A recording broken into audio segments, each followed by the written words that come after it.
देखिए जो मेरे हालात है ना भाई साहब, आप सोचिएगा उनमें मैं किसी के ऊपर कैसे भरोसा करूं। आज मेरे पर खच्चे उड़ रहे हैं, लोग मुझसे बात नहीं कर रहे और सिर्फ एक अच्छी जॉब के लिए ना मैं लोगों को ना मतलब लोगों के मैं जाल में फंस गई हूँ।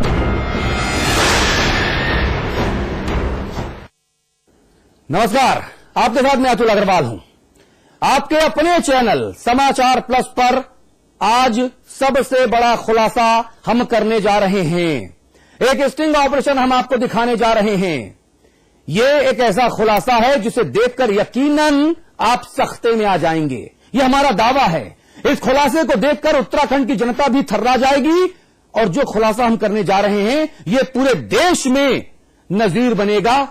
ये मेरा दावा है। आप जब पूरा शो देखेंगे आपको समझ में आ जाएगा कि हम ऐसा क्यों कह रहे हैं।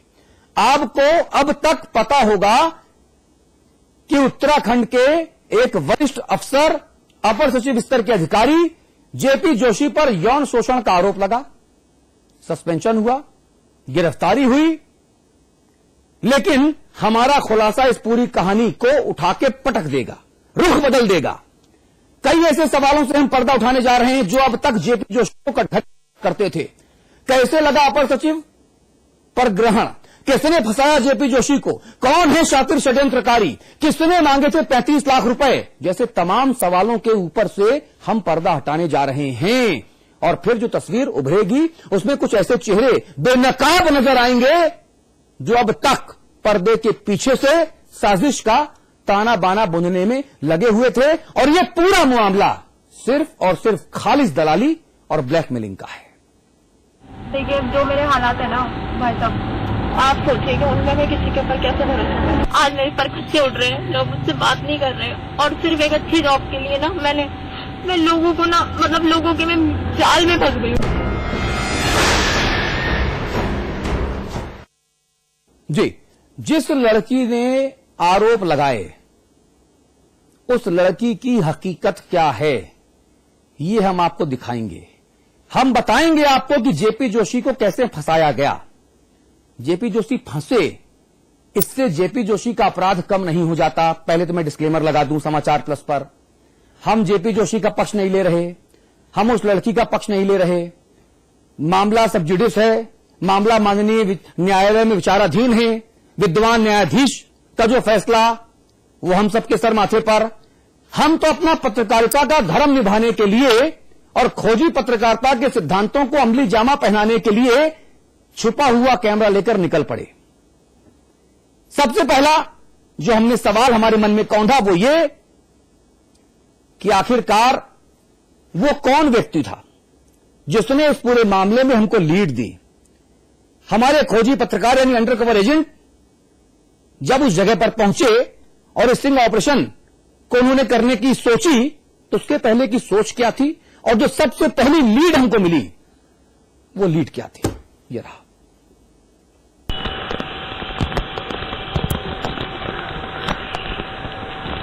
हाँ, पार्क के सामने ही हो ना,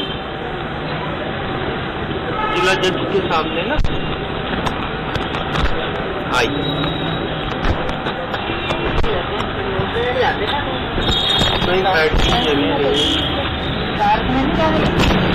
दीदी बात मेरी भी ज्यादा देर की बात नहीं है। मेरी बात ये है कि हम लोग हरिद्वार में रहते हैं और दीदी ने बताया होगा भाई वाली बात, और काफी परेशानी वाली चीज चल रही है। परेशानी इतनी चल रही है कि पता नहीं क्या है, अब हमें नहीं समझ में आ रहा। वो मानने को तो राजी नहीं है किसी भी तरह से। जैसे पेपरों में आ रहा, टीवी पे आ रहा, नहीं मानता। वो तो उसका कहना सीधे तौर पे है कि फंसा रहे होते लोग। पूछे फंसा रहे। हाँ,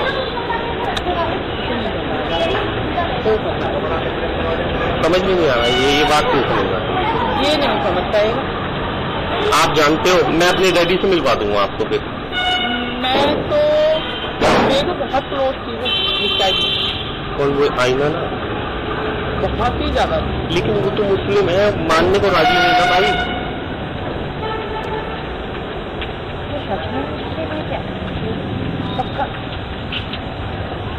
तो आप हमारे डैडी से बोल दोगे ये सब बातें? हाँ मैं बोल दूंगी। मेरे क्या क्या जानते हो आप? मैं सब कुछ जानती हूँ उसके बारे में। क्या नहीं जानती हूँ उसके बारे में? बहुत कुछ जानती हूँ, हो सकता है मैं आपके सामने ना कह सकूं। उनके भाई के सामने आप मुझे हाँ। बता दीजिए, आप मेरे डैडी के पास, मैं आपको ले चलूंगा फिर। मैं आपको एड्रेस दे दूंगा, आप देहरादून यहाँ से मैं आप पे कन्विंस का भी कर दूंगा, आप वहाँ पहुँच जाना और डैडी के सामने बता देना। लेकिन मुझे कुछ चीजें जाननी है। मैं उन्हें सब कुछ बता दूंगी, ठीक है, और उन्हें यकीन भी आ जाएगा और आपके भाई को भी आ जाएगा। ऐसे क्या क्या है, मुझे भी थोड़ा सा सेटिस्फाई, मैं भी 2 घंटे से इंतजार कर रहा हूँ आप लोगों का। थोड़ा सा इनके दिमाग में ये बैठ जाए, मैं अपने पापा को कन्विंस कर दूंगा। आप अपने पापा को तो बोल दोगे, है ना? मैं कन्विंस कर दूंगा उन्हें। विश्वास हो जाए, लेकिन देखिए हम लोग, सुनिए एक बात बताओ दीदी, सुनो मैं आपको बता रहा हूँ, हम तो पिछले 1 साल से समझा रहे हैं, हमारी बात तो समझने को तैयार है। इसका जिक्र आया था, ठीक है, ऐसी मेरे समझाने से कुछ नहीं होगा, समझाने की से आप ही क्या होगा। मैं जब ये कहूँगा ना ये मुझे देहरादून में मिले थे, वो समझाने से आप ही क्या होगा, लेकिन बताना तो आप ही को पड़ेगा ना। हर चीज बता दूंगी ना, आप मुझे बता दो, मैं डैडी को बता दूंगा, अभी आपके सामने फोन करके समझा देता हूँ। नहीं, अभी क्या है कि देखो तुम्हारे भाई को तो ये यकीन आएगा कि वो जो नंबर उसके पास में जो फोन जिससे वो बात करती थी, हाँ। वही नंबर मेरे फोन में, वही हाँ। उसकी कॉलें मेरे पास में आ रखी, हाँ। तो ये तो जानेगा ना कि ये भाई कर बिल्कुल नहीं, उसके ये वाला मामला क्या हुआ, ये जो जेपी जोशी जो गृह, मेरी बात सुनो, इसमें ये हुआ कि ये चाहती थी कि मतलब हाँ। कोई बहुत बड़ा माल हाथ लगे, मतलब कहने का ये है कि जब मैं नहीं पॉलिटिक्स ये इस तरह की औरत है ये। मैं पॉलिटिक्स में हूँ, ठीक है, और मेरे सबसे संबंध है, मेरे कपूर साहब से हैं, निशंक से हैं, A to Z जितने भी कोश्यारी हैं, बीजेपी में हाँ, सबसे मेरे टॉप पे, प्लस मेरे इनके साथ भी, मैं कांग्रेस वालों के साथ में भी, मेरे सबसे हैं अच्छे सब। तो वो ये मेरे पास में आ रही थी काफी टाइम से, तो वही कहती थी कोई आईना नहीं, ऐना बोलती हूँ ना, अच्छा। ऐना बोलती हूँ, शॉर्टकट में ऐना ही चढ़ा रखा मैंने ना, नाम उसका आईना नाम है, ऐना बोलती हूँ। तो उसने बोला कि दीदी ऐसी कोई मेरे को किसी मंत्री से मिला दो। ये कब की बात है? ये तो अभी 1.5 महीने पहले की बात है। तो उसने बोला पूरा गेम मैं अपना आप ही शॉर्ट आउट कर लूँ। गेम कैसा मतलब अब जो है तो अब उसने खेल खेला ना, ये मेरे को कहती है हेल्प करो। अच्छा। मैंने इसे मना करा, मैंने कहा देख मैं ऐसे काम में नहीं कर सकती, मैं पॉलिटिक्स में हूँ, मैं ही लेके जाऊंगी तो वो कहेगा कि ये लड़की तुम लाई थी, तो मैं इसी पार्टी में बदनामी हो जाएगी ना दीदी। और मैं वैसे भी टिकट मेरा तो अभी मेरा कटा आएगा, गढ़वाली बाद में कट गया कि मतलब दूसरी उधर से गढ़वाली महिला को मिल गया, इस वजह से दूसरी को भी गढ़वाली को, इस वजह से मेरा ना वैसे हूँ मैं भी गढ़वाली, लेकिन घर से मैं देखी हूँ। अच्छा। हाँ, और मतलब हस्बैंड की तरफ से मैं दावत हूँ, तो इस वजह से मेरा जरा टिकट कट गया, नहीं तो मेरे को आगे इलेक्शन भी लड़ने जी है ना, तो मैं अपने टाइम क्यों खराब करती हूँ बाद में कल को दीदी। शाइन से मेरे को अभी शाइन से नहीं मिल रहा है, उसी का ही है, उसके बहुत सारे हैं, उसके बाद में बहुत लोग। नहीं शाहीन यही था ये? हाँ, मोमडन है वो भी, जो गुज्जर था उसी ने मिलाया था, वो भी मोमडन है, सारे मोमडन। ये शाहीन वो तो नहीं है शाइन मैक्स। शाहीन मैक्स। अच्छा, ये कौन है? इसका फ्रेंड है। अच्छा, चलिए मुझे उसका मतलब नहीं। तो इसमें क्या हुआ फिर आपसे जब 1.5 महीने बाद मिली? हाँ, तो मैंने फिर मना कर दिया ना, कि मैंने कहा मैं नहीं कर सकती इस मैटर में, मैं तेरी हेल्प नहीं कर सकती। इसका ये था कि मैं किसी मोटे गेम में हाथ मारूं जो जिससे मेरे को मैं प्लॉट भी खरीद लूँ, मैं अपना पूरा मतलब कोठी भी बना लूँ, और मेरे पास जमीन जहाँ गाड़ी तो है उसके पास, गाड़ी तो है उसके पास। हाँ, गाड़ी से तो लेके आती थी मेरे घर से, मैंने बोला नहीं दो दिन आपको कि मेरे घर में बाकायदा आती थी, मेरे घर पूछते मेरे घर पे पहुंचे। हाँ, गाड़ी उसके पास फ्लैट में रहती थी यार। अभी वही रुको, मैं अभी आपको फोन करूँगा, है ना? वो मेरे घर अभी अभी कि मेरे घर पे आती थी, बल्कि मैंने उसे इतना बताया नहीं था कि मेरा घर कहाँ पर है, लेकिन हम लोगों के बैनर लगे रहते हैं, तो उसे बोला कि ये दीदी का घर कहाँ पर है, तो पूछते कोई भी बता दे। तो आप कब से जानती हो उसे दीदी? है दीदी? मैं तो काफी टाइम से जानती हूँ, 5 महीने तो हो गए। अच्छा, तो आपने कहा नहीं ये गलत काम है, तू ऐसा क्यों कर रही? तो मैं भी वो गलत काम के लिए मैं उसे मैंने मना करा, लेकिन मेरे से मानता कौन है? मैंने कहा कोई बात नहीं, हम जैसे मैं प्रॉपर्टी में वो करती हूँ तो मेरे साथ में चल, जैसे हमें लोग देंगे भाई 1 लाख 2 लाख, तो धीरे धीरे ही होता है ना, और हमने भी धीरे धीरे वो करा। तो एक वजह से फिर करते करते तब मैंने कहा तेरे को तेरा सब कुछ हो जाएगा आने वाले टाइम में, लेकिन उसे जल्दी थी, पैसा चाहिए, उसे जल्दी थी। तो अब उसने कर लिया। अब इसके बारे में थोड़ी हमें पता है कि ये तो कहती कि मैं गेम खेलना, बड़ा पैसा चाहिए, लेकिन अभी मेरे को नहीं पता था ना कि वो इतनी जल्दी फिर थोड़ा सा ऐसे ही हो गया कि मैं बिजी हो गई और उसने जल्दी। अच्छा दीदी एक बात बताओ, ये प्रूव कैसे करोगे आप कि ये वो आपकी फ्रेंड थी और मैं डैडी से मिलवाऊंगा? अरे मेरे फोन में तुम्हारे भाई को नंबर तो पता है, जिस नंबर से उसके पास कॉल जा रहे उसी नंबर से मेरे पास अब में आ रहे, तो मेरे फोन में कॉल तो है उसके सारे फोन कॉल है। मैंने तो इन्हें भी दिखाए थे। 9758 करके था कोई नंबर? नहीं कोई और है? 9897 से उसका नंबर दिखा देंगे, मैं दिखा देंगी, अभी दिखा देंगे मैं आपको। अब बात नहीं कर रही हो आपसे? उसको फोन स्विच ऑफ आ रहा ना, मैं तो रेगुलर देखो, कल मेरी इसके टाइम से मुलाकात हुई, मेरे को किसी केस में किसी लड़के को बाहर निकालना है, ये मैं दिखा रही क्योंकि मेरे फोन भी बहुत आते हैं ना, ये साइन बहुत ज्यादा इसको करता है। साइन है कौन ये? सब गए ये देखो, अब इसमें देख लो कि इसमें कितनी टाइम बात हुई मेरी। साइन का नंबर भी है ये वाला साइन का नंबर है, और ये मैं उसका भी दिखा दे रही आपको। अभी लास्ट बात कब हुई है आपकी? ये तो इसके काम करने से पहले हुई थी मेरी इससे 22 बार। ये देखो 98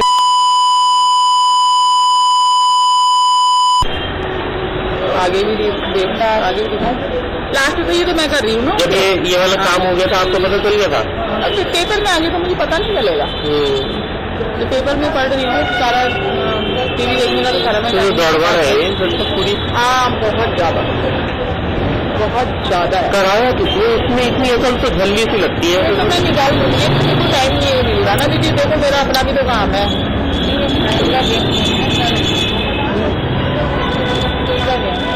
साइन कौन है ये? मुझे समझ नहीं आ रहा। ये है, ये इसी चैनल से है ये टीवी वगैरह में तो नहीं है? चैनल से ये लगा, तो मैंने आपको बता दिया।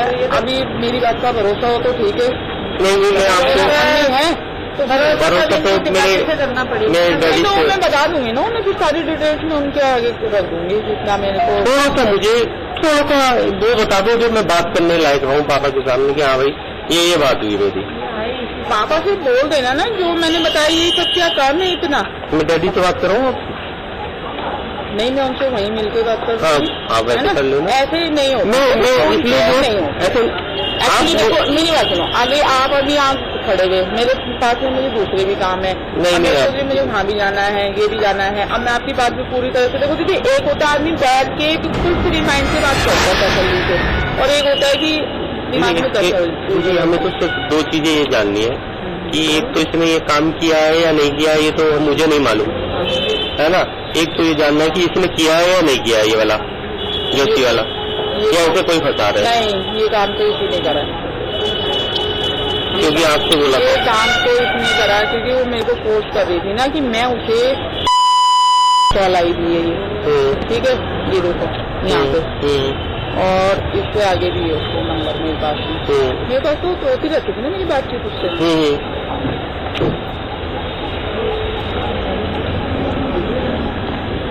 मैंने तो डिलीट भी कर दिया ना, साइन नहीं कर दिया, साइन से मैंने कल करी थी ना। ये देखो ये उसकी कॉल 10 बार आई मेरे पास में। शाहीन जो भी है बहुत इसमें यही करती थी, मेरे को फोन में नहीं करती थी। मैं तो अब कर रही हूँ कि इसने ये काम करा हुआ या नहीं करा हुआ। अब उसका फोन स्विच ऑफ फिर उसकी साइड से मेरी बात हुई, क्या हुआ उसका, मैंने कहा मैंने तो बहुत देखो बेचारी ना फंस गई। मैंने कहा अच्छा बेचारी फंस गई। मैंने साले उसे डॉक्टर मेरे को गाड़ी में क्या कह रहे थे देखो मैंने कहा कि मैंने कहा बकवास मत मारा, मैंने कहा तू मेरे से मेरी बात कर। तो अब उससे मिलना है मेरे को, टाइम से मिलना है मेरे को। एक्चुअली किसी का मैटर सॉर्ट आउट कराना है क्योंकि वो सरकारी नौकरी पे है, इस वजह से मैं सोच रही थी कि जरा थोड़ा सा उसको बड़ा आदमी है क्या यहाँ पे? कोई बड़ा नहीं है, बड़ा आदमी नहीं है वो, उसमें है ना चैनल में, तो तो चैनल वाले ही अर्पित को दिखाते हैं ना टीवी पे, तो वो थोड़ा वो मेरे से हेल्प मांग रहा था कि इसकी नौकरी उसको वो कर रहा था सस्पेंड।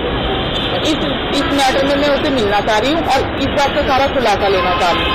तो वो मैंने आपसे पहले बोला कि फोन पे इतनी बात नहीं। तो एक दो दिन में वापस से बात करके आपसे समय रखवा लेता हूँ, मैं गाड़ी भिजवा दूंगा यहाँ पे, आपके पास भिजवा दूंगा, आप लोग आ जाइए। आना पड़ेगा। हाँ, हरिद्वार आना पड़ेगा, डैडी तो मेरे इधर उधर जाते नहीं कहीं। चलो ठीक है, हरिद्वार में आगे नहीं करवा लो कुछ। डैडी मेरे जाते नहीं कहीं, मैं तो थोड़ा आता रहता है। यहाँ तो बड़ा मुश्किल हो जाएगा। यहाँ तो नहीं हो पाएगा, सही बात है। मैं भी यहाँ थोड़ा सा, आप घर आओ ना। आप तो क्या हुआ, चलो एक दिन की ले लेना छुट्टी, आप क्या दिक्कत है, चले चलेंगे दिन में। मैंने ये विश्वास दिलाएंगे क्या थोड़ी है? चलो विश्वास तो घर में उसे दिला देंगे, उसको मेरी बात पर विश्वास हो भी जाएगा, जहाँ तक मेरा ख्याल है कि जितना। एक चीज तो बताओ, 10 में से एक चीज तो बता सकते हो आप मुझे, क्या क्या है ऐसा विश्वास दिलाने के लिए आपके पास? तो समझ में अभी आ गया ना इनके कि क्या चीज। मैं पापा से क्या बोलूँ, मैं पापा से क्या बोलूँ कि कोई महिला मिली है जो उसकी दोस्त है। हाँ, है? तो उसे बता दो, उन्हें बताना ना कि वो ये कह रहे थे कि वो जो इन्होंने अभी किया है वो 1.5 महीने पहले प्लानिंग चल रही थी जोशी जी के साथ। हाँ, ये बात आप उनसे महीने पहले फंसाने की ये चीज चल रही थी, वो मेरे को फोर्स कर रही थी ना कि आप मिलवाओ। इस लड़की के साथ कौन था? साइन ने मिलवा दिया। साइन ये किसने मिलवाया? ये आज साइन ये किसी और के थ्रू मिली है उससे।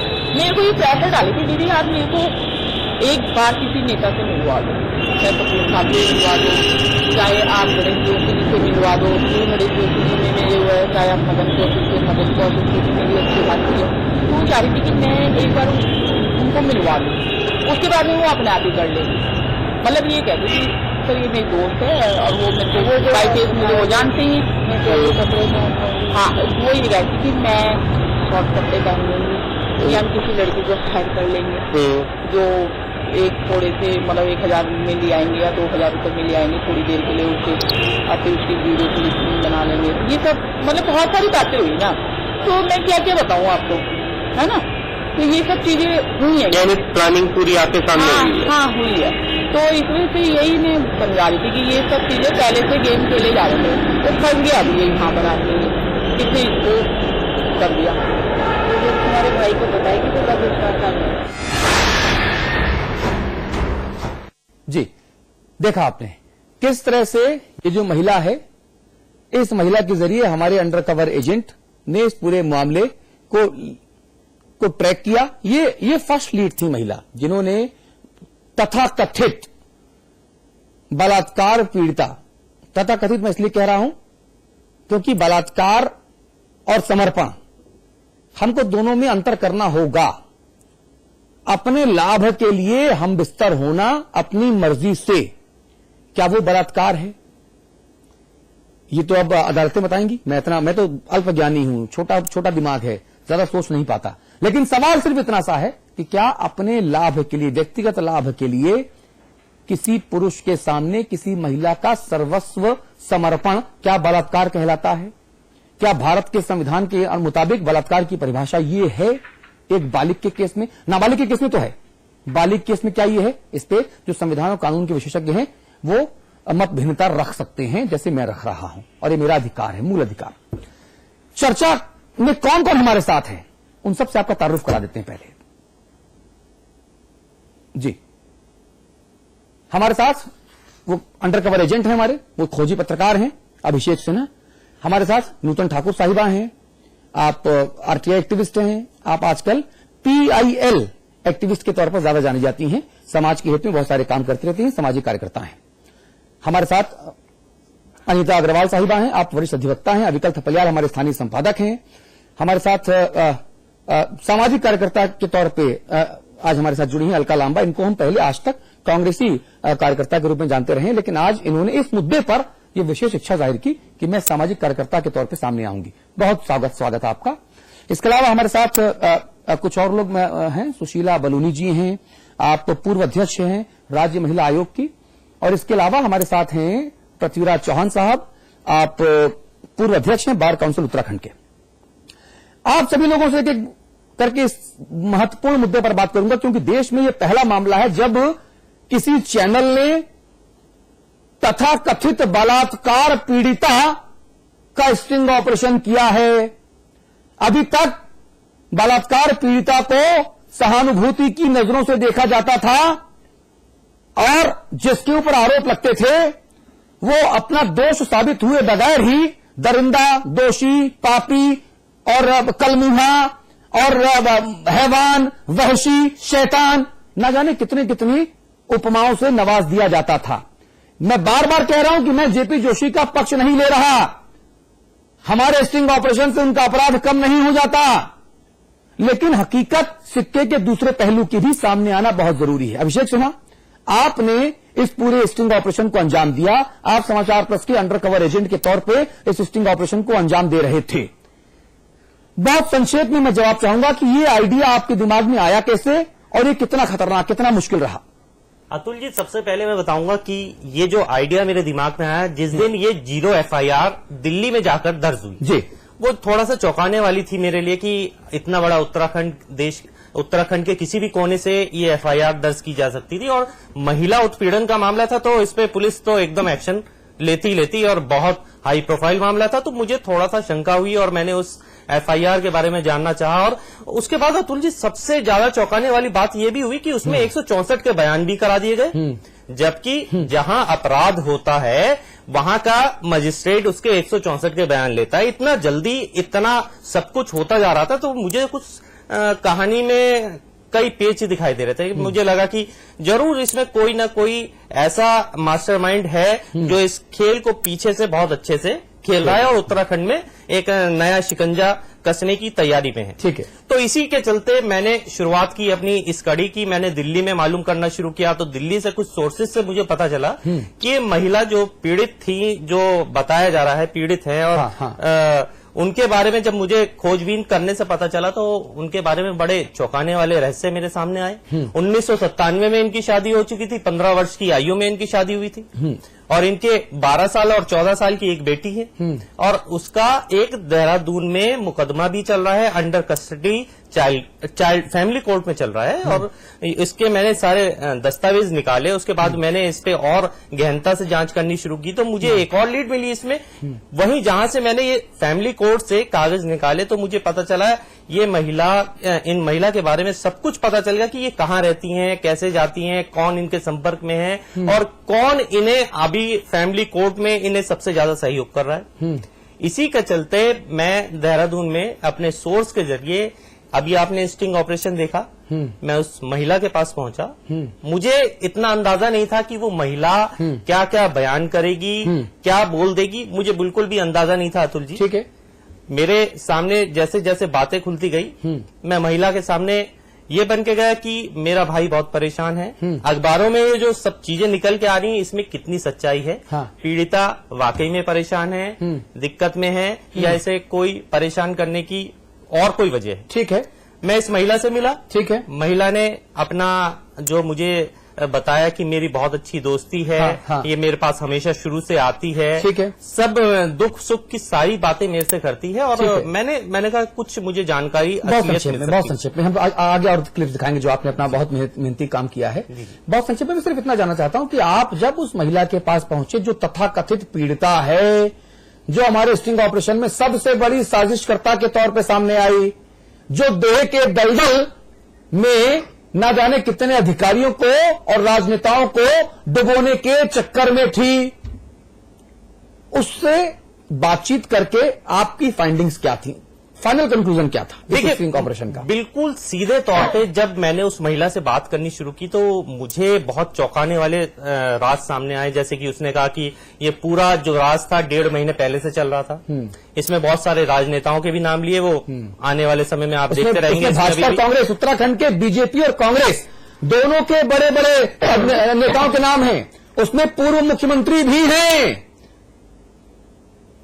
अविकल थपलियाल जी। इस महिला के रडार में दो पूर्व मुख्यमंत्री हैं। अभिषेक जी, हाँ, 2 पूर्व मुख्यमंत्री मैं दोनों पार्टी की बात कर रहा हूं, और 3 दलों के बड़े नेता, कांग्रेस भाजपा के अलावा एक और दल है जिसका नाम मैं बताऊंगा, उनके नेताओं के नाम भी कि इस महिला के रडार में थे। अच्छा हुआ अभिषेक जी ने पहले स्टिंग ऑपरेशन कर दिया। उन सारे राजनेताओं को तो अभिषेक जी का शुक्रिया करना चाहिए कि भाई अच्छा हो तुमने हमको बचा लिया, अगर ये महिला बाहर रहती तो और बवाल करती। चलिए मैं सबसे पहले बात करूंगा नूतन ठाकुर आपसे। नूतन ठाकुर, आप लगातार जो है महिलाओं के हित में और समाज के हित में काम करती रहती हैं अदालतों में, आप एक जुडिशियल एक्टिविस्ट के तौर पे भी जानी जा रही हैं। मैं सिर्फ इतना पूछना चाहता हूं आपसे कि क्या कोई महिला निजी स्वार्थ की पूर्ति के लिए जब समर्पण करती है, 3 साल 4 साल, बसपा सांसद धनंजय सिंह के मामले में 10 साल बाद एक महिला सामने आई और कहा कि 10 साल से मेरे सिर पर कनपट्टी रख के ये मेरा बलात्कार करते रहे, यानी 10 साल में उस महिला को 1 मिनट की भी फुर्सत नहीं मिली कि वो धनंजय सिंह के इस आतंक की जानकारी समाज को, कानून को, पुलिस को दे सके। क्या ऐसी थ्योरी से नूतन जी शंकाएं पैदा नहीं होती? क्या ये 498A की तरह एक अभिशाप नहीं है समाज में? नूतन ठाकुर जी। जी देखिए, जहां तक इस पर्टिकुलर केस को मैंने देखा और जो आपने पहले केस को कहा, कई मामलों में ऐसा बिल्कुल संभव होता है कि महिला के साथ इतना खौफ हो कि वो डर से अपनी बात नहीं कह पा रही हो। इसका ये मतलब कतई नहीं होता कि वो महिला झूठ बोल रही हो। रिलेशंस कई बार बनते हैं, उसके वजह जब काफी समय बाद अगर सामने चीजें आती है तो एक शक पैदा करती है, लेकिन कोई जरूरी नहीं कि महिला झूठ बोल रही हो। जैसे आपने धनंजय सिंह जी वाला मामला कहा, उसमें संभव है कि जब 1-2 आरोप लगे और जब उनके ऊपर कार्रवाई शुरू हुई तो वो महिला सामने आई। जांच और इन्वेस्टिगेशन के दौरान उनकी बातों में कितनी सच्चाई है वो निकल के खुद ब खुद सामने आएगी। और जहां तक इस पर्टिकुलर स्टिंग ऑपरेशन और इसकी बात है, तो जहां तक मेरी कानूनी समझ है, तो बलात्कार या रेप की परिभाषा में कहीं भी इनका जो मामला है वो नहीं आता है। यही मैंने चर्चा की शुरुआत इसी बात से कही। जी जी। लेकिन चूंकि ये मीडिया में बार बार कहा जा रहा था कि ऐसा हुआ, इसको अगर आप इस रूप में देखें कि अगर नौकरी का उन्होंने लालच दिया उन्हें और उसके बाद संबंध बने, तो ये मामला धोखाधड़ी का हो सकता है। लेकिन एक कोई भी बालिग महिला अगर अपने कंसेंट से, अपने लालच से अगर इस तरह के संबंध बनाती है, तो मुझे नहीं लगता कि इसमें जो बलात्कार की धारा है वो लगनी चाहिए। अनीता अग्रवाल अधिकारी है। अनीता अग्रवाल से बात करूंगा। अनीता अग्रवाल जी, आप कानूनविद हैं, आप कानून की जानकार हैं, संविधान की जानकार हैं। मैं सिर्फ ये पूछना चाहता हूं कि अगर फर्ज कीजिए, मैं केस आपके सामने रखता हूं, फर्ज कीजिए कि एक पुरुष और एक स्त्री दोनों बालिग हैं, दोनों साथ में रहते हैं, 3, 3.5, 4 वर्ष तक दोनों साथ में रहे, दोनों के बीच में संबंध भी हुए, लिव इन रिलेशन है। एक दिन अचानक से महिला को ऐसा लगता है कि पुरुष मेरे साथ शादी नहीं करना चाहता, और महिला चली गई थाने में और पुरुष के खिलाफ FIR लॉन्च करा दी कि साहब 4 वर्षों से मेरा दैहिक उत्पीड़न हो रहा है, मेरा यौन शोषण हो रहा था, शादी का झांसा देकर। तो पहला सवाल एक आम आदमी तो ये पूछेगा ना कि माननीय आप 4 सालों से झांसा खा क्यों रही थी, पहला सवाल। और दूसरा सवाल तो वो पुरुष भी पूछ सकता है, जो जिस धोखे की बात महिला अपने साथ कर रही हैं, क्या वो धोखा किसी पुरुष के साथ घटित नहीं हुआ हो सकता? और सुप्रीम कोर्ट की गाइडलाइंस हैं भारत के संविधान के हिसाब से कि अगर एक महिला के साथ यौनाचार और यौन दुष्कर्म हो सकता है तो एक पुरुष भी इसका शिकार बन सकता है। ऐसा नियम है ना जी। तो फिर महिलाओं को ही अपहरण क्यों? मैं महिला विरोधी नहीं हूं, मैं डिस्क्लेमर लगा दूं पहले।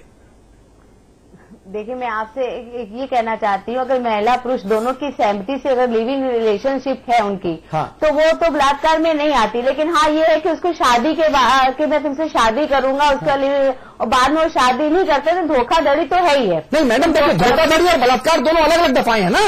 हाँ, आप 420 लगाइए, आप 376 क्यों लगाते हैं?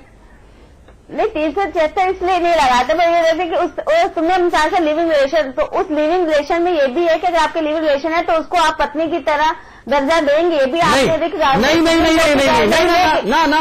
मैडम, सुप्रीम कोर्ट का जो हालिया फैसला आया है उसमें लिविंग रिलेशनशिप में ये जरूरी नहीं है कि आप पति और पत्नी का दर्जा दीजिए।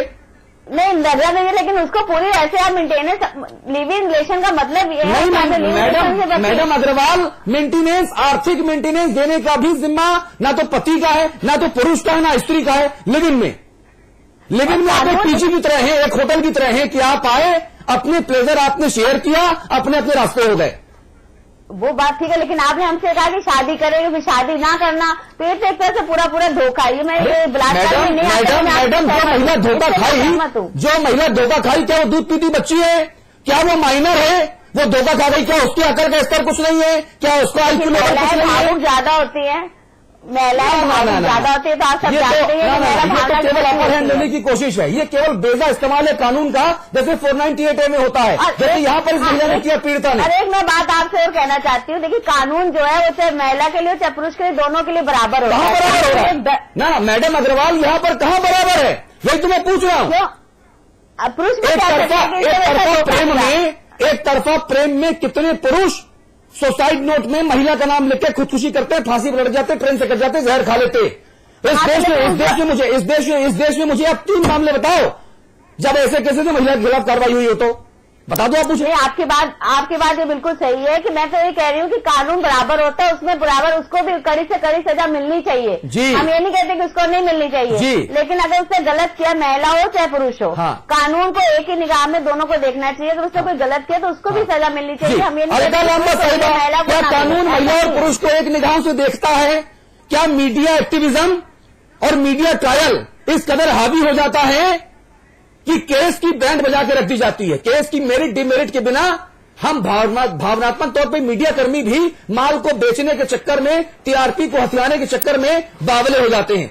मैं खुद उस बिरादरी से हूं और ईमानदारी से अपनी बात कह रहा हूं।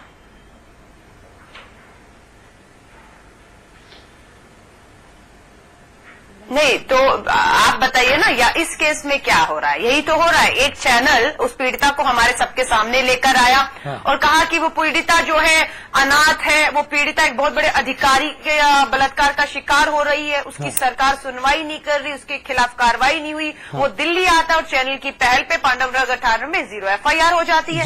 हम लोग अभी इंतजार करते हैं कि उसकी जांच हो। एक और चैनल, आप ही का चैनल एक स्टिंग के माध्यम से एक और सच्चाई हमारे सामने लेकर आता है कि पीड़िता तो ब्लैकमेल कर रही थी। मैं ये कहना चाहती हूँ आपसे, वो अधिकारी, आप कह रहे हैं लड़की पीड़िता दूध पीती नहीं है, मैं अधिकारी की जिम्मेदारी की बात कर रही हूँ। वो एक आम शख्स नहीं है, वो एक बहुत बड़ा अधिकारी है। मैं मानती हूँ कि यहाँ पर अगर सेक्सुअल प्लेजर एक आम आदमी ले या एक अधिकारी ले, या मंत्री ले या प्रधानमंत्री ले, उससे फर्क नहीं पड़ता। फर्क ये है कि वो एक पुरुष है और एक महिला के साथ वो कोर्ट में शामिल हुआ, एक महिला के साथ वो सेक्सुअल प्लेजर में शामिल हुआ, महिला की सहमति से शामिल हुआ, महिला ने अपने लाभ के लिए उसको इनवाइट किया। आप एविडेंस भी देखेंगे कि नहीं देखेंगे? और जब पहली बार महिला का शोषण हुआ तो पहली बार महिला थाने क्यों नहीं गई? हो गया ना, और पुरुष एक अधिकारी है, पुरुष देखिए, या आप बोल लीजिए या मुझे बोलने दीजिए। आपने कहा एक महिला 10 साल से क्यों चुप रही? मुझे ये बताइए, क्या हमारे पास आज तक ऐसा माहौल था जो 16 दिसंबर के बाद बना है? क्या हमारे पास ऐसे कानून थे जो 16 दिसंबर के बाद बने हैं? क्या इतनी हिम्मत महिलाओं में आज से पहले थी जो 16 दिसंबर के बाद है? 16 दिसंबर के बाद जो कानून बने, मैं उस कानून की भी निंदा करता हूँ कि घूरना भर बलात्कार हो गया, हमारे गले घोटे पीछा करना बलात्कार हो गया। आज क्या तरीका है? हिम्मत जुटा रही है, आज ये क्वालिटी कहाँ है? बिल्कुल, ये समानता कहाँ है? बिल्कुल नहीं, ये बिल्कुल बलात्कार नहीं है, ना इसके पीछे घूमने की या फिर सजाए फांसी नहीं है। बलात्कार की सजा फांसी हो सकती है, पर पीछे घूमने की सजा फांसी नहीं है। आप गुमराह मत कीजिए, दोनों की सजाएं अलग है। आप पीछे घूम करेंगे, लड़की को मजबूर करेंगे, एसिड डालेंगे उसके ऊपर, उसका बलात्कार करेंगे, धाराएं अलग है। आप कहते हैं कि आप किसी को भी दोषी कह के जो है, आप ये कहते हैं वो बलात्कारी है, वो ये है, वो है। 16 दिसंबर के बाद थोड़ा जागिए। आज तक कोई कानून नहीं था, लगातार बलात्कार होता, गर्भ में आज भी बच्चियां मारी जाती हैं, दहेज में आज भी महिलाएं जलाई जाती हैं। चर्चा डिलेल हो रही है, प्रथा से हम लोग निकल चर्चा डिलेल हो रही है। बराबरी की अगर बात करेंगे तो कहाँ है? ठीक है। आप महिला मुक्ति जिंदाबाद, महिला मोर्चा की मशाल लिए रहिए। मैं कुछ और वीडियो आपको दिखाता हूँ, कुछ और आपको दिखाता हूँ। हिम्मत दिखा रही है तो आप दिखाइए मैडम, आपकी हिम्मत का सम्मान है। नारी शक्ति का तो सामने वैसे ही मैं हाथ जोड़े रहता हूँ, हमारा पूरा देश नारी शक्ति के आगे झुका रहता है। मैडम अग्रवाल, सही कह रहा हूँ मैं? आप थोप नहीं सकते हैं। आप ये एक वीडियो देख लेते हैं, समान माने जाते हैं। एक वीडियो देख लेते हैं, जी। इस महिला के साथ जो मुलाकात हुई ना, जिस महिला का हमने पहली वीडियो में जिक्र किया, उस महिला के चलते हमारे अंडर कवर एजेंट अभिषेक सिन्हा साहब वो उस वास्तविक पीड़िता के पास पहुंचे, वो स्वयंभू पीड़िता के पास पहुंचे, जिसे हम आज ये साबित करने जा रहे हैं कि वो असली साजिश करता है। उसने पैसे के लालच में ये सारा ढोंग और ब्लैकमेलिंग के जरिए एक अधिकारी को फंसाया। मैं बार बार कह रहा हूं कि अधिकारी से मेरा कोई रिश्ता नहीं, मैं किसी को बचाने को तैयार नहीं, कानून अपना काम करेगा, मामला सब जुडिस है। हम केवल जो हमारे पास आया वो दिखा रहे हैं, हम कोई फैसला नहीं दे रहे, हम कोई राय नहीं बना रहे। और उस महिला तक पहुंचने के लिए हमारे अंडर कवर एजेंट ने एक शख्स का सहारा लिया, जो इस पूरे मामले में मोटी कमाई का मंसूबा पाले बैठा था। उसको पता था कि चूंकि अधिकारी बड़ा है, उसको पता था कि उसके पास पैसा है, उसको पता था कि मोटा माल मिलेगा, तो सोचा बहती गंगा में मैं भी क्यों ना हाथ धो लूं। हमारे अंडर कवर एजेंट और उस बिचौलिए दलाल का ये वीडियो देखिए। तो मुझे भी तो डर लगेगा ना, मेरा तो कोई सीन ही नहीं। मैं तो कल खुद ये सोच रहा था, वो बोल गया, मैंने कहा यार मेरा बिस्टिंग ऑपरेशन हो रहा है, मैंने भी कैमरा रोल कर रखा है। शाम को कितने बजे मिलना है? मैं भी जाता हूँ उसके पास, अभी मेरी गाड़ी में 4 बजे। तो कहाँ बैठेंगे? कहीं ऐसी जगह मिल लो जहाँ पर आप भी सेटिस्फाइड हो जाओ। हाँ, यानी कोई ऐसी जगह हो जो हम भी जाते हुए ना घबराए। देखो और वो अभी तो मामला उनका भी नया है। बिल्कुल लॉक लाए हमारा, उसने कहा कि आप एक काम करो, इनके तो पैर टूट गए, वजह ही खत्म हो गया, जब तक आई नहीं गई तो वजह खत्म हो गई। आप एक काम करो, आपकी जितना रूम का लाइट का खर्चा रहा उसके पूरे 24 घंटे के वो काटो, सफाई के काटो, और 140 रुपए अपने पास रखो और बाकी इनको वापसी करो। तो 8 साल बाद छोटा सा निष्कर्ष मिला और सब इसमें रजामंदी हो गई कि हाँ बिल्कुल ठीक है, इसका नुकसान नहीं हुआ, इसका नुकसान बताओ। 8 साल से 8 बार डेट चेंज हो गए। मैं चलो अब तो चली जा रहा जो हो रहा है। फिर मुझे लगा कि मैंने गलती क्या बोला, मेरी गलती तो ही नहीं कुछ, ना आपकी गलती ना इनकी गलती है। जब हमारे पास कुछ है ही नहीं तो हम प्रूव क्या कर सकते हैं? अगर मेरे पास, मैं तो उसने जिस बिना पे मुझसे कहा ये बात कि तो उनसे ये जाते बोल, वो मेरे पास एविडेंस है। मैं वैसे थोड़ी ना आपके पास आ गई यहाँ पे बात करने के लिए। मैंने कहा तू मुझे रिकॉर्डिंग दे, तब मैं उनके पास जाऊंगा बात करने के लिए। तो मुझसे बोल कि मैं ये मैटर नहीं पढ़ना चाहती थी, इस मैटर में मैं भी सुनवा दूँ, मैं आपको शाम को सुनवा दूँ। और आज की डेट का नहीं, परसों की उसका है। मेरा उनके साथ कोई ऐसा इंटेंशनली कुछ नहीं था, सब कुछ सही चल रहा था।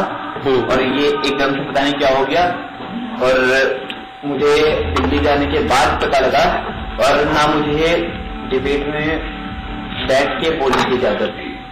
अब अगर कोई महिला बैठी है, बस मुझसे कह रहे थे कि रोना, और वहाँ की जो इनकी वो थी, जो इनकी महिला वहीला की कुछ ज्यादा चीजें कोई कि कह रही मैंने ब्लैक कॉफी मांग ली, उसने तो तांडव कर दिया वहाँ पे ब्रेक के दौरान। तुम्हारा पुरस्कार हुआ है, तुम कॉफी मांग रहे हो। अगर पुरस्कार हुआ है, गले में कैंसर थोड़ी ना हो गया।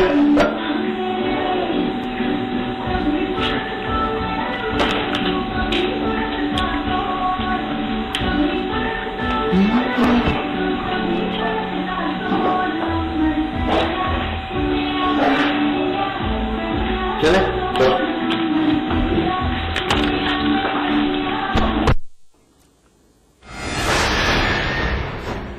जी, अब हम आपको एक ऑडियो क्लिप सुनवाते हैं जिसमें हमारे अंडर कवर एजेंट अभिषेक सिन्हा और ये शाइन मैक नाम का जो बिचौलिया है, दलाल है। आ रहा हूं आपके पास, आ रहा हूं अभिकर भाई, आपके पास आ रहा हूं, आपसे पूछूंगा। आप मुझे लग रहा है कुछ बोलने के लिए बेताब है, आ रहा हूं आपके पास।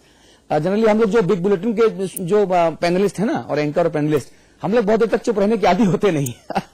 आ रहा हूं अभिकर भाई, आपके पास आ रहा हूं। फोन पर बातचीत हुई शाइन मैक की। चूंकि शाइन मैक की इस बातचीत के बाद उसको डील पक्की नजर आ गई। शाइन मैक को लगा कि अब पैसा मिलने वाला है। ठीक है, शाइन मैक ने हमारे रिपोर्टर को फोन पे बातचीत की और उसको जल्दी बुलाया कि भाई जल्दी आओ, तुम जल्दी पैसे दो ताकि हमारा काम पूरा हो, हम पैसे लेके निकलें। वो बातचीत सुन लीजिए आप जरा।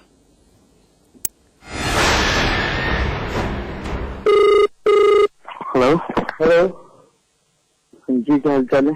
ठीक है यार, रात को किया था फोन? हाँ फोन किया था मैंने, आप सो गए थे शायद। हाँ यार, मैं तो जल्दी सोता हूँ। तो आप जल्दी कर लो ना, वो जल्दी हम 9:30 बजे मिलते हैं, 8:30 मिलते हैं, आप जितने बजे का टाइम रखो, 10 से पहले करो। कहाँ पे? वो राजपुर रोड की दूरी, अभी मैं उससे कंफर्म करके बताता हूँ कहाँ पे। बताओ। लेकिन टाइम एग्जैक्ट होगा बिल्कुल। बताओ यार। आप में और वो और तो कोई नहीं? ना नहीं आप में और वो। ठीक है, तो मुझे बात कराओ, फिर बताओ। ओके, थोड़ी देर में बता रहा हूँ। हाँ जी, तो इतनी बातचीत हो गई, जगह तय हो गई, दाम तय हो गया, भाव लग गया, इज्जत का भाव लग गया, दोनों की इज्जत का, महिला की भी और उस पुरुष की भी। ये डील है, साजिश का भाव है, इस ट्रैप से बाहर निकलने का भाव बताया गया।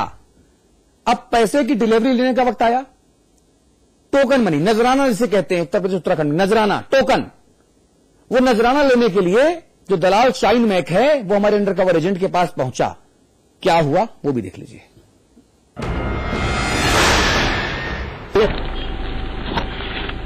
तो तुम्हें शाम को ये बता दो, क्या मैं तय करोगे? मैं तो तय करवा दूंगा उससे। आप ये बताओ कि उनसे कैसे अब निकलवाओगे? वो तो वो मैं अपने आप करूँगा। वो आप अपने आप करोगे? तभी तो जा रहा हूँ। मुझे ये बताओ आप कि मैं उनसे क्या बोलूँ अब? अभी बस तुम मुझे यकीन दिलाने के लिए उस 2 बातें चलवाओगे फोन पे मेरे। फोन पे नहीं, मैं सामने खिलवा दूँ। चलवा देना, हाँ दिलवा देना। ठीक है, हाँ दिलवा देना, मैं उतने में संतुष्ट हूँ। दूसरा ये पैकेट पकड़ा देना। ठीक है। ऐसा ना हो देखो, मुझे ये लगे तो मैं तुम्हें बहुत भरोसे से दे रहा हूँ। मैं खुद ये कह रहा हूँ कि मैं उसको यहाँ पर दिखा के वो हाथ हिला देगी आप। हाँ, मैं निकल जाऊंगा। ठीक है, मैं निकल जाऊंगा। देखो कहाँ है यार? आ रही है।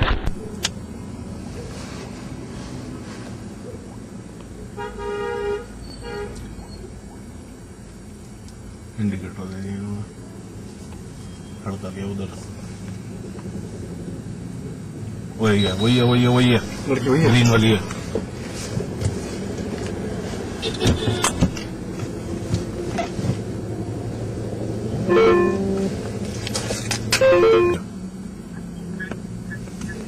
हैं? ठीक, चलो चालू है।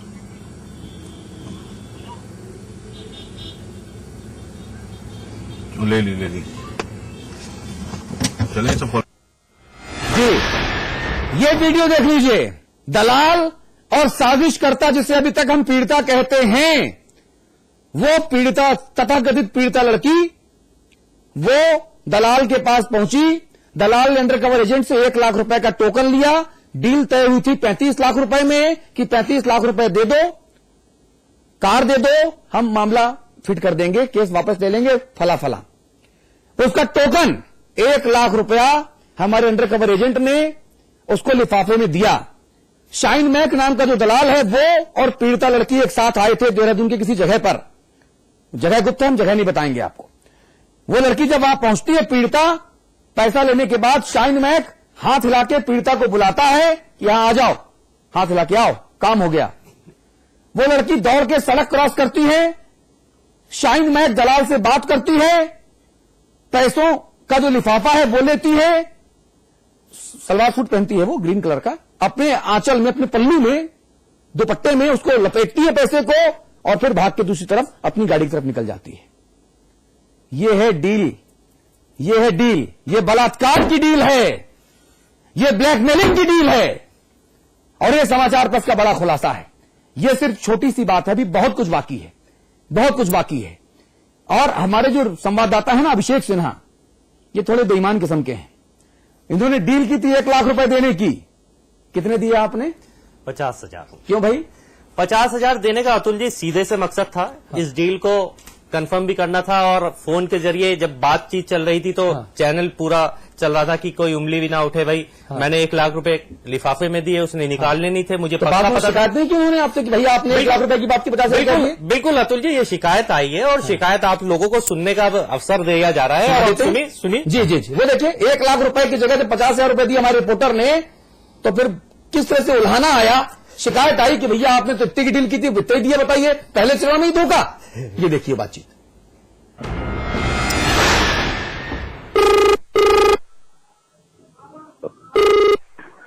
हेलो।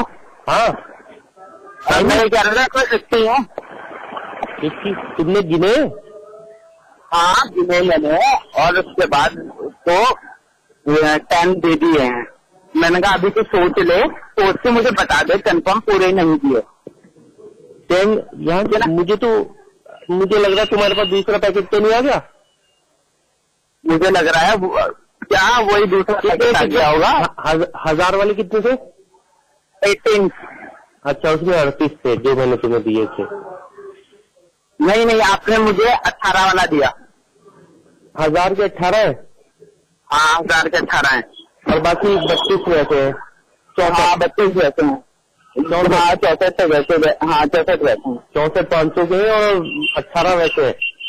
हाँ तो तुम्हारे पास ये वाला पैकेट आ गया। हाँ गलती से आप, लेकिन आपने एक चीज नहीं करी दोस्त। हाँ आपने एक चीज नहीं करी वादे के मुंह। क्या? मुझे आपने पैकेट नहीं दिया वहाँ पे? नहीं, ऑन रोड कैसे दे सकता था मैं उसको पैसे? आप बात ही नहीं समझे। चलो उसे दे दिए ना, पैसे तो दे दिए। हाँ मैंने उसे 10 ही दिए हैं अभी। मैंने उसे ज्यादा पूरे नहीं दिए हैं। अच्छा 40 आपके है ना? हाँ मेरे को। अच्छा, तो क्या कह रही है वो? मैंने उसको बोला, मैंने कहा तू सोच ले, समझ ले, पर तुझे यहाँ से आउट ऑफ स्टेट होना पड़ेगा।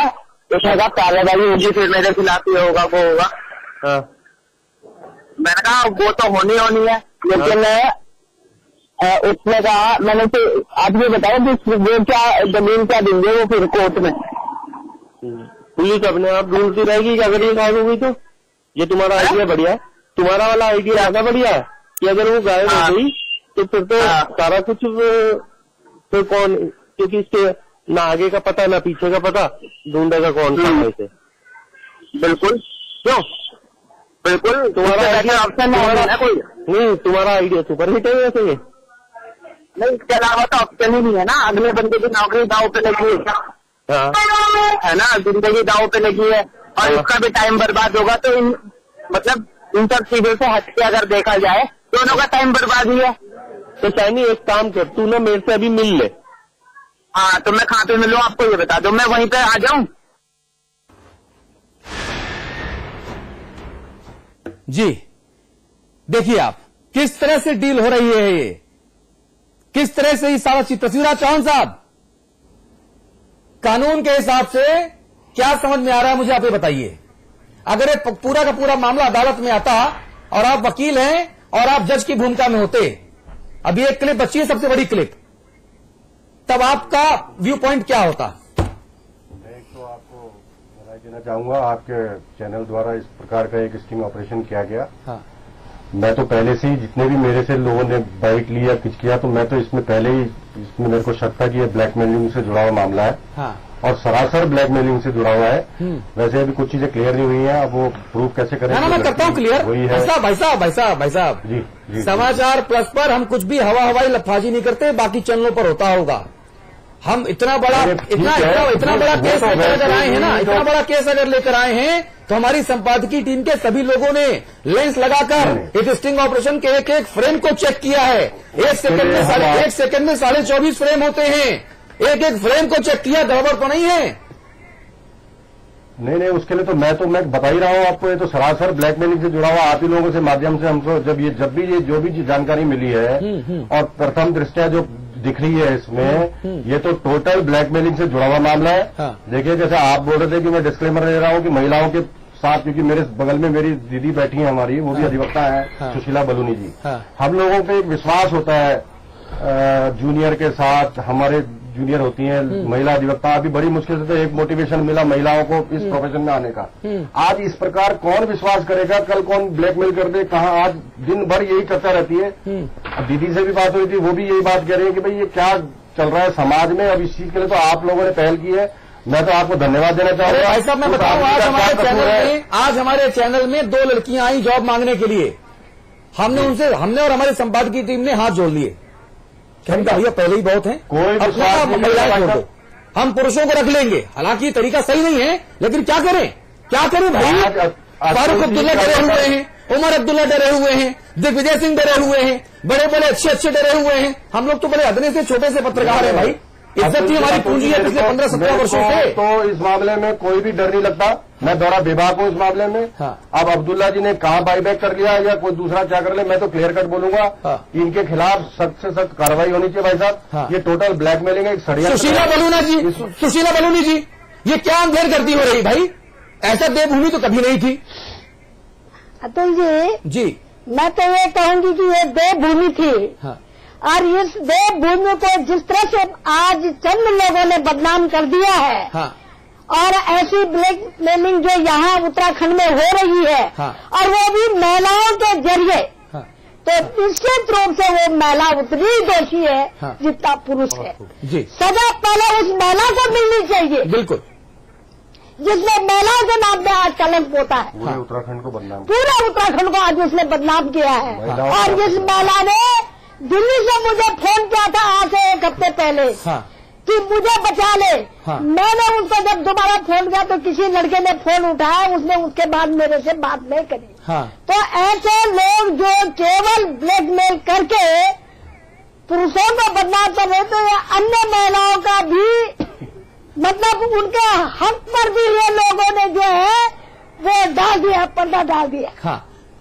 अभिकल टपलियाल, मैं आपको बताना चाहूँ, आ रहा हूँ मैडम, आ रहा हूँ। अभिकल टपलियाल, मैं सिर्फ एक बात पूछना चाहता हूँ। अभिकल टपलियाल, मैं आ रहा हूँ मैडम, आपके पास आ रहा हूँ दीदी, आ रहा हूँ दीदी, आ रहा हूँ। दूसरा जी को बोलने दीजिए, दीदी को बोलने दीजिए। अच्छा बोलिए, साहब वो जाना भी है ना 8 बजे। अच्छा बोलिए। मैं ये कहना चाहूंगी कि देखिए, जब तक तो वो सब कुछ करती रही, एक लालच में और किसी के बहकावे में, तब तक वो बलात्कार नहीं था। और जब उसकी मन की नहीं हुई तो वो बलात्कार हो गया। अच्छी बात है। तो एक चीज है, समाज में आगे हमको नहीं दिखनी चाहिए, ऐसा कानून बनना चाहिए अब कि जो ब्लैकमेल करते पहले उनको सजा मिलनी चाहिए। अभिकल टपलियाल, मुझे एक बात समझ नहीं आई, जब कांग्रेस की एक महिला नेता जब तथाकथित पीड़िता को जेपी जोशी के पास लेके पहुंची, और ऐसे आरोप है कि उस कांग्रेसी नेता ने पीड़िता से कहा कि साहब बहुत बड़े अधिकारी हैं, ऊपर तक पहुंच है, इनको खुश कर देना। उसी वक्त पीड़िता अगर पीड़िता बहुत ईमानदार थी, बहुत साफ थी, बहुत पाक साफ थी, चरित्रवान थी, तो जूता निकाल के दो सिर पे क्यों नहीं मारे ऋतु कांडयाल के? अतुल जी, मैंने इस बात पे आज से 3 दिन पहले भी कहा कि चरित्रवान उसको नहीं कहते जो अपने स्वार्थ के लिए अपने चरित्र को गिरवी रख दे। चरित्रवान वो है जो अपने चरित्र को तो बचाए, लेकिन अगर कोई इस तरह की हरकत करे तो उससे भी नसीहत दे कि चरित्र की क्या कीमत होती है। ठीक है। अभिकल टपलियाल, मैं आपसे जानना चाहता हूँ, अगर सब कुछ इतनी ईमानदारी से हुआ, अगर ये वाकई बलात्कार है, अगर ये वाकई यौन शोषण है, तो फिर जिस कांग्रेसी नेता महिला ने पीड़िता को जेपी जोशी से मिलवाया और कहा साहब बहुत ऊंचे अधिकारी जरा खुश कर देना, उसी पर से जूता निकाल के क्यों नहीं मारा? अभिकल टपलियाल, सजा मिलनी चाहिए, उतना ही गुनाहगार है। वो भी इन्वॉल्व। अतुल जी, इस पूरे मामले में जो कांग्रेसी नेत्री है, वो हिंदुस्तान से बाहर थी उस समय जब ये पूरा केस हुआ। तो फेसबुक पर उन्होंने काफी अपनी बातें कही। वो यहाँ आ पाई है या नहीं आ पाई है? मेरे पास भी मैसेज आए उन कांग्रेसी नेता के, उन्होंने मुझसे कहा कि आप जो है थोड़ा सा मेरा पक्ष भी सुन लीजिए। मैंने कहा जो कहना हो मेरे चैनल पर आइए, लाइव बातचीत कीजिए, मैसेज पर, फोन पर कोई बातचीत नहीं करना चाहता मैंने कहा मेरे 20 करोड़ दर्शक सुने कि हमारी आपकी क्या बातचीत हो रही है। अतुल भाई, उस कांग्रेस की नेत्री को पुलिस क्लीन चिट दे चुकी है, ये मैं पहले आपको बताऊं। हालांकि पुलिस की जांच चल रही है, लेकिन कुछ दिन पहले जिस लड़के ने मिलवाया था नेत्री ने, उसको क्लीन चिट दी है। दोबारा से पुलिस जांच कर रही है, उससे बात करेगी, ये अलग बात है। लेकिन कुछ दिन पहले जो खबर आई थी वो क्लीन चिट की खबर आई थी। वो भी इन्वॉल्व है उसमें। अतुल जी, इस बात पे मैं आपका तो धन्यवाद करूंगी, आपके चैनल का जी, लेकिन मैं पुलिस को भी कटघरे में करूंगी अगर उन्होंने उस महिला को बचाया। हाँ हाँ, आप सब लोग मेरे साथ रहिए, आप सब लोग मेरे साथ रहिए। आप लोगों का जाने का वक्त हो गया है, लेकिन मैं आप सभी लोगों से गुजारिश करूंगा कि जरा कुछ देर मेरे साथ रहिए। जिसको जाना है वो अपनी कुर्सी पर, जो दूसरे मेहमान हैं उनको बैठने दें, लेकिन हमारे स्टूडियो से, देहरादून, लखनऊ और दिल्ली स्टूडियो से बाहर तब जाएं जब आप वो क्लिप देख लें जो सबसे बड़ा सबूत है। वो क्लिप ये रही।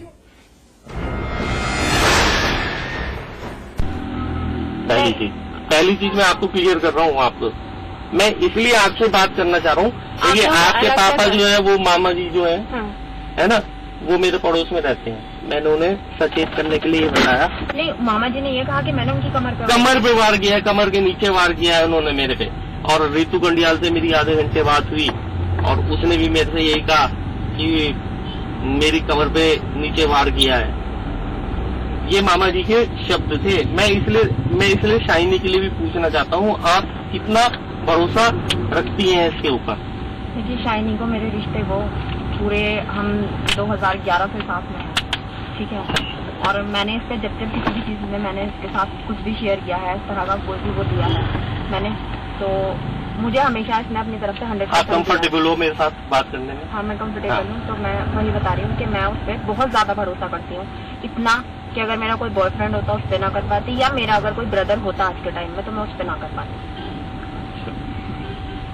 तो लास्ट डील जो भी होगी अब हमारे बीच में अभी, तो उसमें आपसे मिल करके देने के लिए तैयार।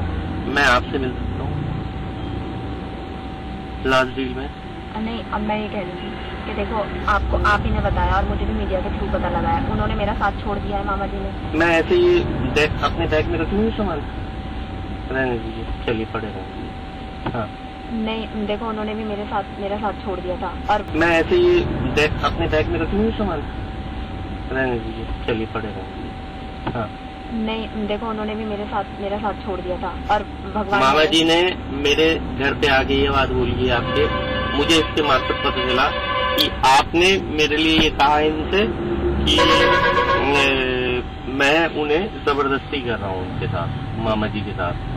किनसे कहा? आपने बोला होगा मैं को कि मैं कुरेदने की कोशिश कर रहा हूँ मामलों को। अभिषेक से ना है आप? मैं तो आपसे मिली नहीं वहाँ पे रेस्टोरेंट में, और वो क्या मामा जी ने मिलवाया था, बल्कि मैं क्या जानूँ आपको है। अब वो, हाँ, और ये बात सच है कि मैंने मैक्स से इसलिए ऐसा कहा क्योंकि उन्होंने मुझे कहा था कि अभी सिलसिला ने मेरी आफत कर रखी है कि वो तो साला इतना वो है, वो तो टूटपुड़ी भी लेने जाता है तो स्विफ्ट में ही जाता है लेके, और वो ये और वो मैंने। आप बताइए, मैंने आज तक उनसे कोई बात नहीं करी। मैंने मोहल्ले बल्कि सच तो ये है अभिषेक भैया की मिलवाया भी उन्होंने था, नहीं तो आप मुझे क्या जानना और मैं आपको क्या जानना। अच्छा, एक बार आपको याद है निगम साहब से आपका मैटर हुआ था? हाँ, मैंने आपसे हेल्प भी मांगी थी फोन। मैंने आपसे क्या बोला था? नहीं, आपने बोला था देखिए आप दोनों का मैटर है, इसमें मैं क्या हेल्प करूँ। मैंने आपसे ये कहा था कि आप पटेल नगर में एक FIR के लिए करो, मैं उसके बाद मदद करूंगा आपकी। हाँ, ये भी कहा था। हाँ, जब मुझे निगम ने सैलरी नहीं दी थी मैंने आपको कॉल किया था कि आप करवाओ ना, मैं कैसे मैनेज। मैंने आपसे क्या कहा था, आप पहले एप्लीकेशन दो, तभी बात पुख्ता होगी, तभी मैं आपकी मदद करूंगा। हाँ, देखना, मैंने तब भी हेल्प मांगी थी। कुछ नहीं है ना, मैं वो नहीं कर रही, सिर्फ मैं ये कह रही हूँ। अच्छा, लो बताओ, चलो छोड़ो, उन्होंने ऐसा कह दिया, अब उनका। मुझे बहुत दर्द है उस दिन से जिस दिन से पता चला है ना, मुझे उस आदमी के लिए इतनी ईर्ष्या हो गई। मैंने कहा मैं इसकी मदद करना चाह रहा था और इसने मेरे साथ देखो क्या किया।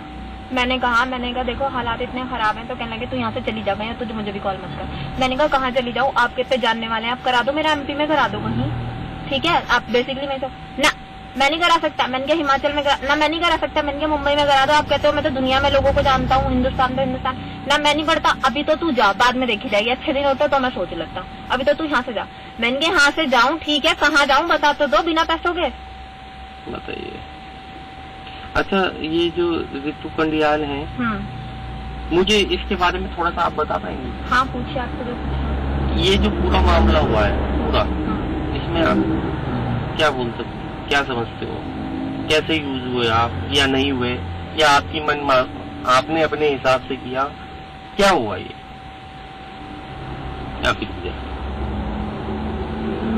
क्योंकि ये देखो, ये आपके और मेरे बीच में रहनी चाहिए, मैंने उसे इसलिए बाहर किया है। रितु कंडियाल को एक्चुअली ये तो मैं जो मैं सीट पीछे कर लूँ थोड़ी? किसकी? मैं अपनी सीट पीछे कर लूँ? तो कंडियाल का तो मैंने जो से 4 साल से सोशल साइट के माध्यम से ही जानती हूँ, ठीक है।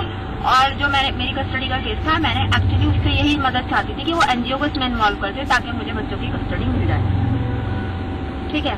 इसलिए मैं उससे मिली थी, दोस्ती इसी बेस से हुई थी। उसने बहरहाल मेरी कोई मदद नहीं की किसी भी तरह की, पैसों से उसने देखा तो कहने लगी कि तू तो लगती नहीं है, ये है वो है, और मतलब चल कुछ करते हैं, मतलब पहले तो टालती रही। उसके बाद इसने मुझे लोगों से मिलवाना शुरू किया। मैं उनको जोशी जी को 3 साल से उसी के थ्रू ही जानती हूँ। तो इसमें जोशी जी कितने बड़े गुनहगार हैं और ऋतु पंडियाल, ये साजिश किसकी है? ऋतु पंडियाल की। लेकिन वो तो थी नहीं यहाँ पे। कितनी तारीख को गई है? टिकट तो देख लो उसके, कितनी तारीख को भागी है वो?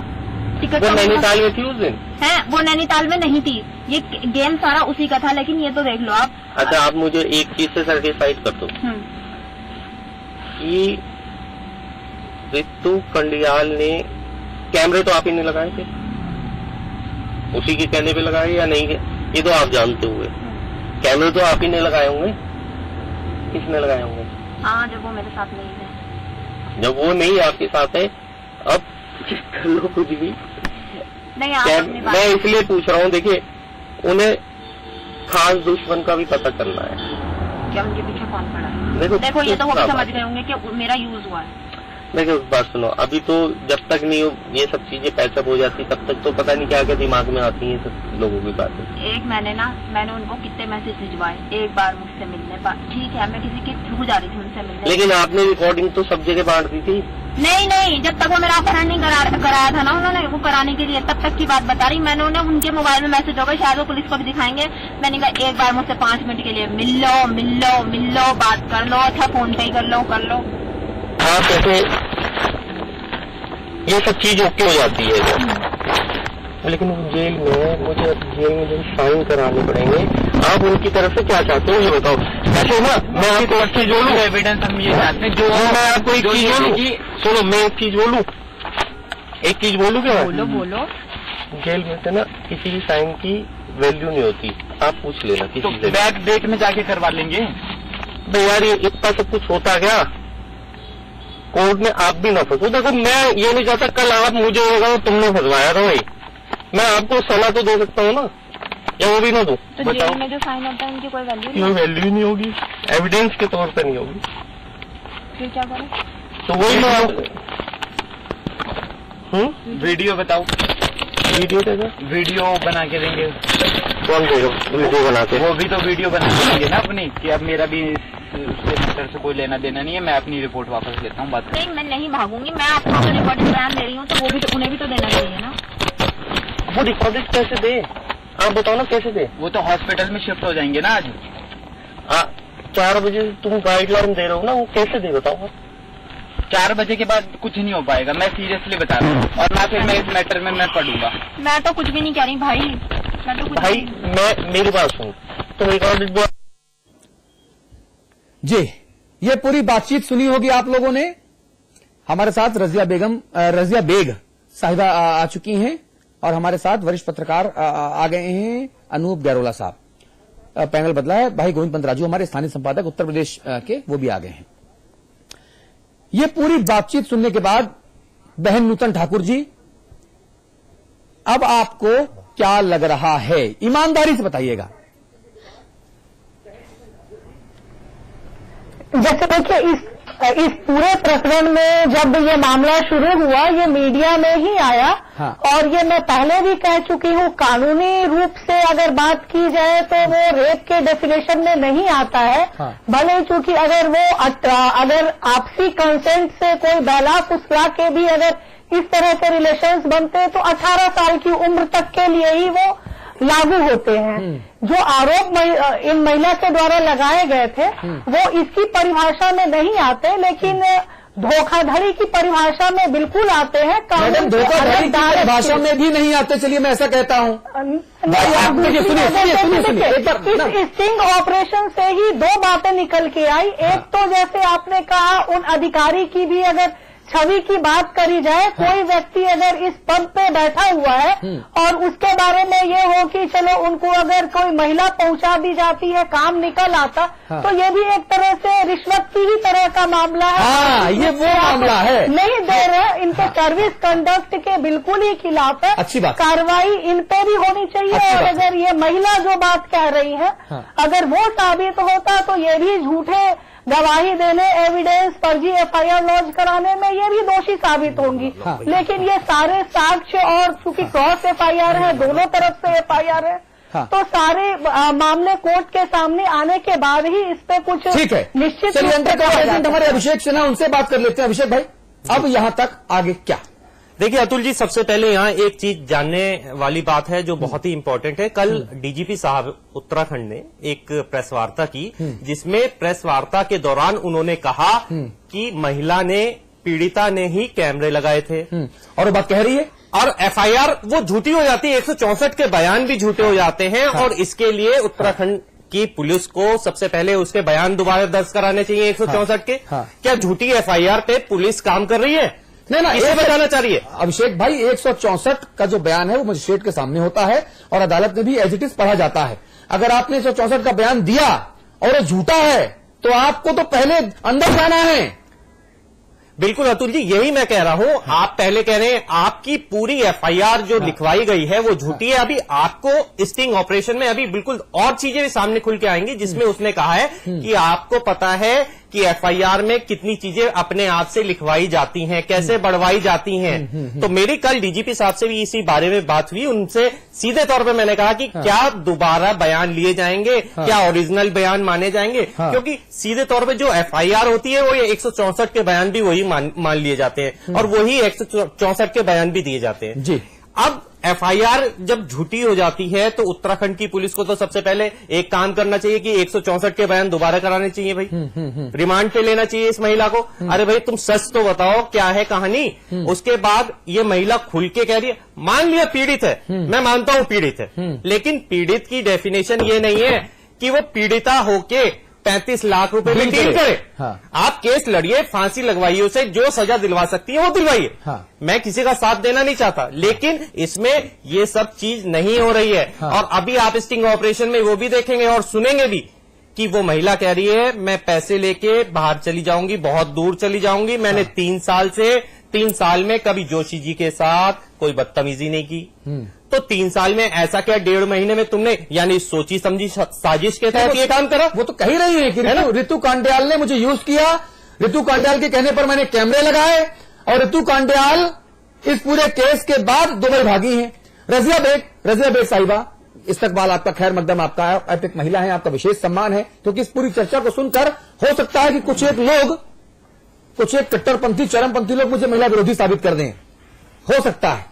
इसलिए मैं पहले से बार बार डिस्क्लेमर दे रहा हूं कि भैया मैं महिला विरोधी नहीं हूं और मैं महिलाओं का विशेष सम्मान करता हूं। जोशी जी जैसा सम्मान नहीं करता, लेकिन सम्मान करता हूं अच्छा वाला। रजिया बेग जी, मैं सिर्फ ये पूछना चाहता हूं, अब इस पूरे केस में कानून के हिसाब से जो केस जहां पर खड़ा है, क्या स्टिंग ऑपरेशन समाचार प्लस का दिखाने के बाद, ये वीडियो फुटेज अदालत में लेकर जाने के बाद, जो जरूर लेकर जाई जाएगी, क्या इस केस का रुख बदलेगा? बिल्कुल इस केस का रुख बदलेगा और इस रुख को बदलना भी चाहिए। क्रॉस केस हुआ है, दोनों तरफ से एलिगेशंस लगे हैं और ये साबित हो रहा है कि यहाँ कहीं न कहीं कोई न कोई ऐसा हुआ है दोनों के बीच में कि दोनों तरफ से पीड़ित दिखा रहे हैं। ये महिला कह रही है कि मेरे ऊपर बलात्कार हुआ है, बलात्कार के लिए एफआईआर लिखाई है, लेकिन जो बलात्कार के बाद उन्होंने जिस तरह से इस केस को ट्विस्ट किया है, या ये कहिए कि जिस तरह से इस केस को, मैं ये भी एक बता दूं मैं सर कि ये कतई नहीं होना चाहिए कोई महिला इस तरह का आचरण रखे और हमारे तमाम महिला समाज उसका साथ दे। मैं बिल्कुल ऐसी लोगों का साथ नहीं देना चाहती हूँ, ना मैं चाहती हूँ कि कोई उसका साथ दे। इसलिए नहीं चाहते कि ये हमारे लिए, और जो जेन्युइन इस तरह के केसेस होते हैं उन केसेसों में हमें दूसरी महिलाओं का साथ देने में प्रॉब्लम आती है। जहाँ तक इसके लीगल एस्पेक्ट की बात है तो लीगल ये जरूर है कि अगर उसने केस किया है, चिक कटी है, तो ये महिला, चाहे आपने वो स्टिंग ऑपरेशन दिखाया हो, वो महिला को अब अरेस्ट करे पुलिस और बिल्कुल होगी अरेस्ट इस मामले में वो। और दूसरा ये है कि जो जितना मैं देख रही हूँ, सुन रही हूँ, इससे तो हम लोग शर्मिंदा है कि इस तरह के हम आचरण रखे बैठे हैं और फिर हम बात अपने आप को कहते हैं कि हमें बचाइए। तो मेरे लिहाज से जो है ये केस तुरंत होना चाहिए और एक बात मैं और कहूं, की अगर जरूरत पड़े। और एक बात मैं और कहूं, समाचार प्लस चैनल का एग्जीक्यूटिव एडिटर होने के नाते यूपी उत्तराखंड में सर्वाधिक लोकप्रिय चैनल होने के नाते मेरे पास पीड़िता का फोन कॉल आया था। मेरे पास पीड़िता का फोन कॉल आया था 3 दिन पहले, और मैंने अविकल थपलियाल साहब को बताया था, जो कि हमारे उत्तराखंड के प्रभारी हैं। उन्होंने मुझसे कहा कि हमारा एक संवाददाता है, वो उनके देहरादून स्थित घर पहुंचा और घर पर उनसे बातचीत की। तब उस पीड़िता ने, तथाकथित पीड़िता जिसको हम साजिशकर्ता साबित कर चुके हैं, अब अदालत में साबित होना बाकी है, हम जनता की अदालत में कर चुके हैं, तब उस तथाकथित पीड़िता ने हमारे संवाददाता से दिल खोलकर बातचीत की। लेकिन जब हमारा संवाददाता अविकल थपलियाल जी के अप्रूवल से उस वीडियो को हमारे नोएडा दफ्तर पे भेज चुका था, जब हमारे चैनल पर वीडियो दिखाया जाने लगा, तब महिला ने हमको फोन किया। पता नहीं मेरा नंबर कहां से आया, शायद फेसबुक से। ऐसा कह रही थी वो कि फेसबुक से हमने आपका नंबर लिया, वो हमारे फेसबुक में है, हमारे फेसबुक अकाउंट में है। वो कहते हैं हमने आपका नंबर फेसबुक से लिया और आप प्लीज वो वीडियो चलाना बंद कीजिए, मोहल्ले में मेरी इज्जत है, मेरा फेस लॉस हो जाएगा। मैं बड़े हैरत में पड़ गया कि इस स्टिंग ऑपरेशन को देखने के बाद कि क्या ये वही महिला है जो इतना चिंतित हो रही थी, जो इस बात को स्वीकार कर रही हैं कि जिस वक्त वो अश्लील ब्लू फिल्म बनाई गई जिसमें जेपी जोशी साहब और वो महिला सांस्कृतिक कार्यक्रम करते नजर आ रहे हैं, उस क्लिप को बनाने के लिए कैमरे भी इन तथाकथित पीड़िता महिला के संज्ञान में लगाए गए थे। मैं तो ब्लैंक हो गया, मुझे समझ ही नहीं आया कि हे पीड़िता नारी तेरे कितने रूप। मैं समझ नहीं आ पाता, मैंने सोचा था कि नारी के तमाम रूप होते हैं, लेकिन इस पीड़िता नारी के कितने रूप हैं, मैं तो भाई हतप्रभ हो गया कि आप खुलकर बयान दे रही हैं हमारे संवाददाता को, आप अपनी ही पोर्न वीडियो, अपना ही एमएमएस बनाने के लिए कैमरे इंस्टॉल करवा रही हैं, आप अधिकारी को अपने जाल में फंसा रही हैं, आप हमारे अंडरकवर एजेंट से पैसों की डील कर रही हैं, उनकी श्योरिटी इंश्योर करना चाहती हैं कि पैसा जल्दी मुझे मिले, मैं दूर चली जाऊंगी और दूर जाने के लिए लग्जरी गाड़ी चाहिए मुझको। और फिर आप समाचार प्लस चैनल के संपादक को फोन करके कह रही हैं कि देखिए भाई साहब मेरी इज्जत खराब हो जाएगी, और बताइए आपके संवाददाता मेरा इंटरव्यू लेकर चले गए। भाई आपने इंटरव्यू दिया क्यों? आपने इंटरव्यू दिया क्यों? बिना चेहरा ढके ओपन में क्यों दिया आपने?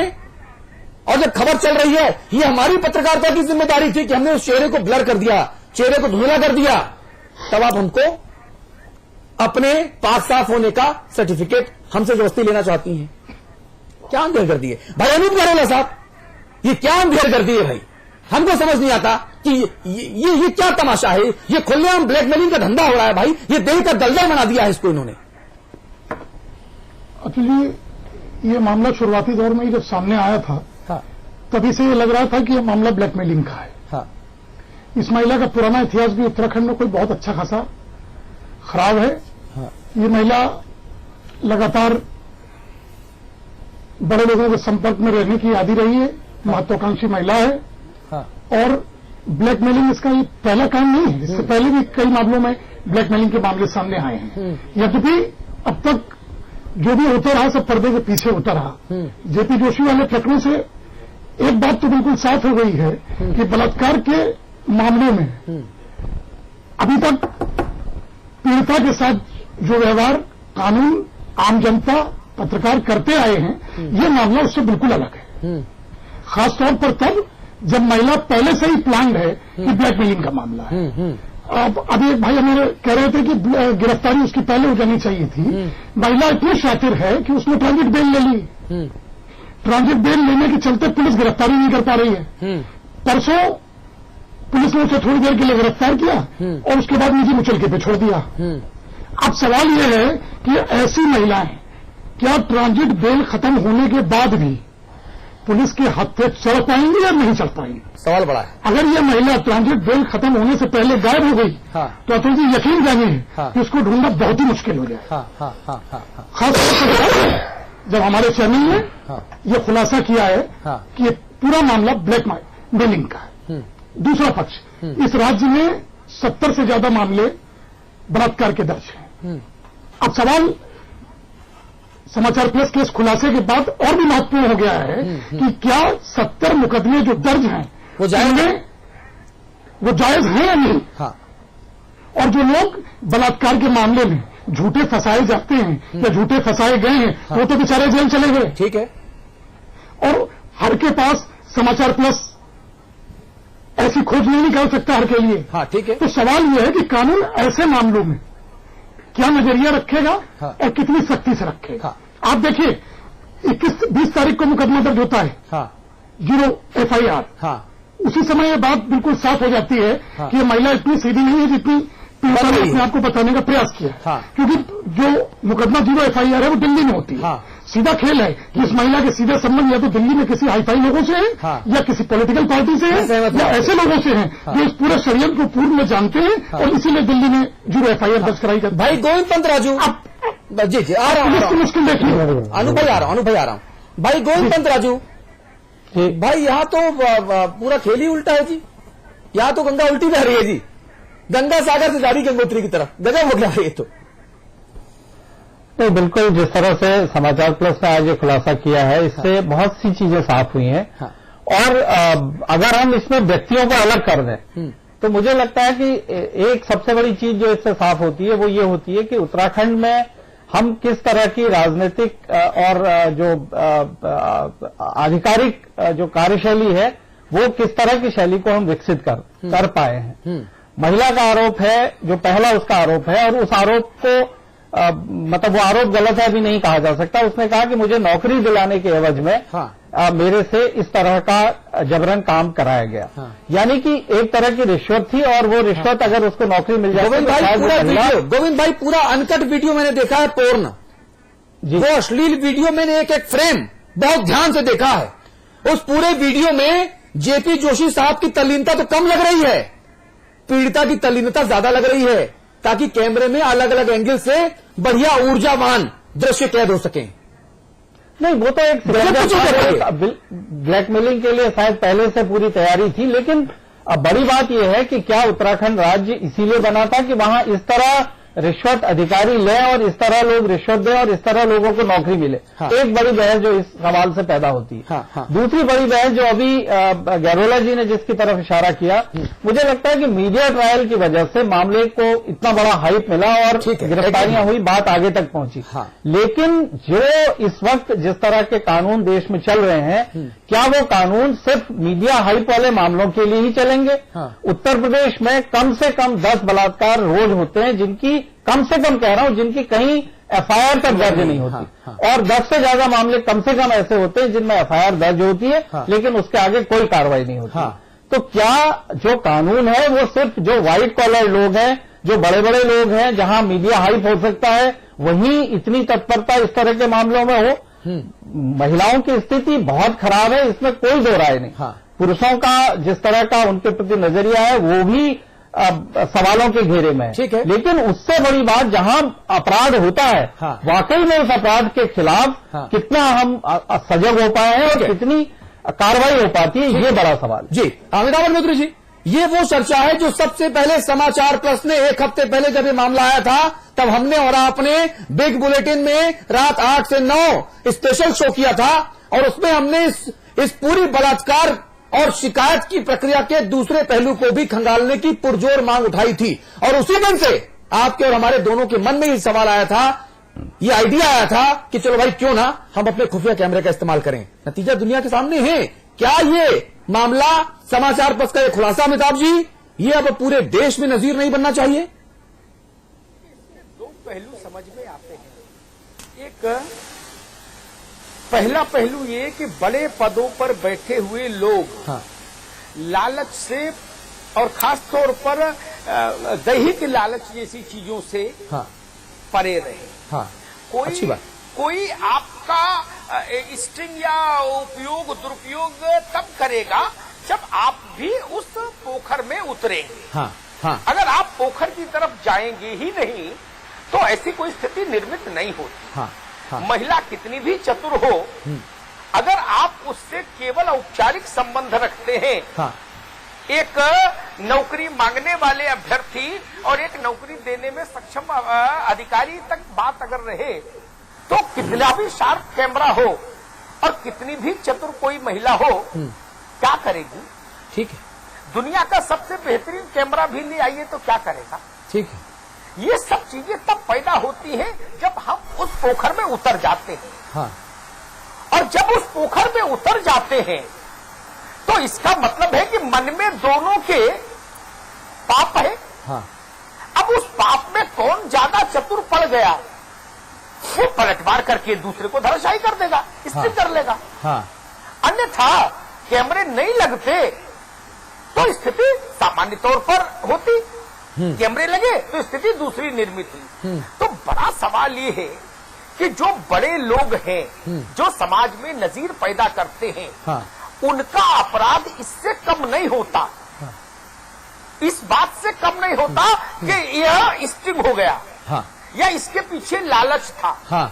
ये स्टिंग करने वाली महिला का हाँ। या लड़की का कोई भी हो, ठीक है, या कोई पुरुष हो, कोई हाँ। हो, हाँ। अगर लालच था भी हाँ। तो मूल पहला सवाल, दूसरे सवाल पर बाद में आऊंगा कि आप वहां उतरे क्यों दलदल में? हाँ। आपका मन साफ नहीं था, ये तो तय हो गया। ठीक है। तो आप उस पद के योग्य नहीं, उस पद को धारण करने के योग्य नहीं। अब बात आती है दूसरे पक्ष की।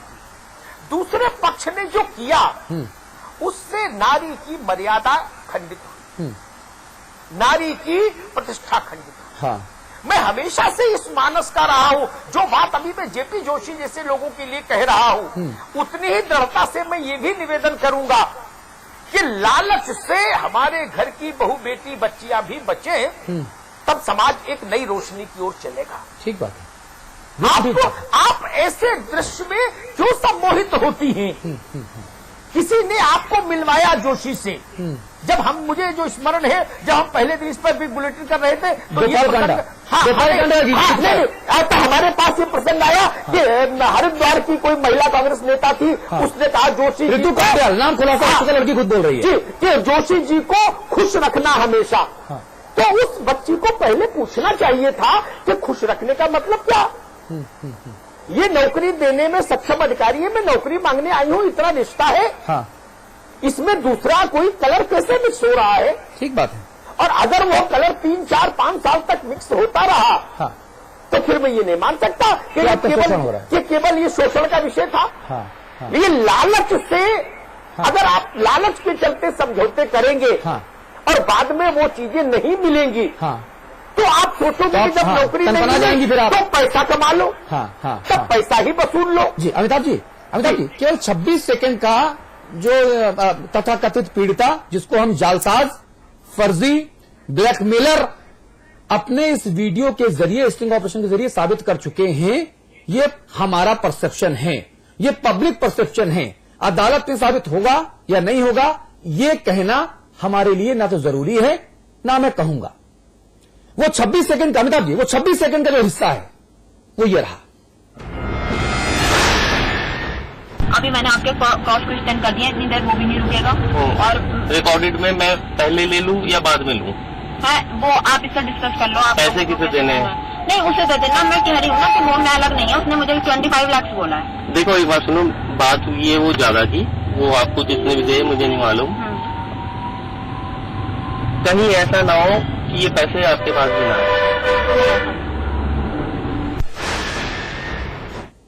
जी, हम अपनी चर्चा को वैसे भी ऊपर लेकर जा चुके हैं वक्त से। मैं 30 सेकंड आप सब लोगों के चाहूंगा, उसमें हम इस पूरे मामले को समाप्त करेंगे। भाई अभितक थपलियाल, आप और गोविंद जी और अमिताभ जी, आपके पास सबसे बाद में आऊंगा। पहले अभिषेक सिन्हा, 30 सेकंड आपके पास।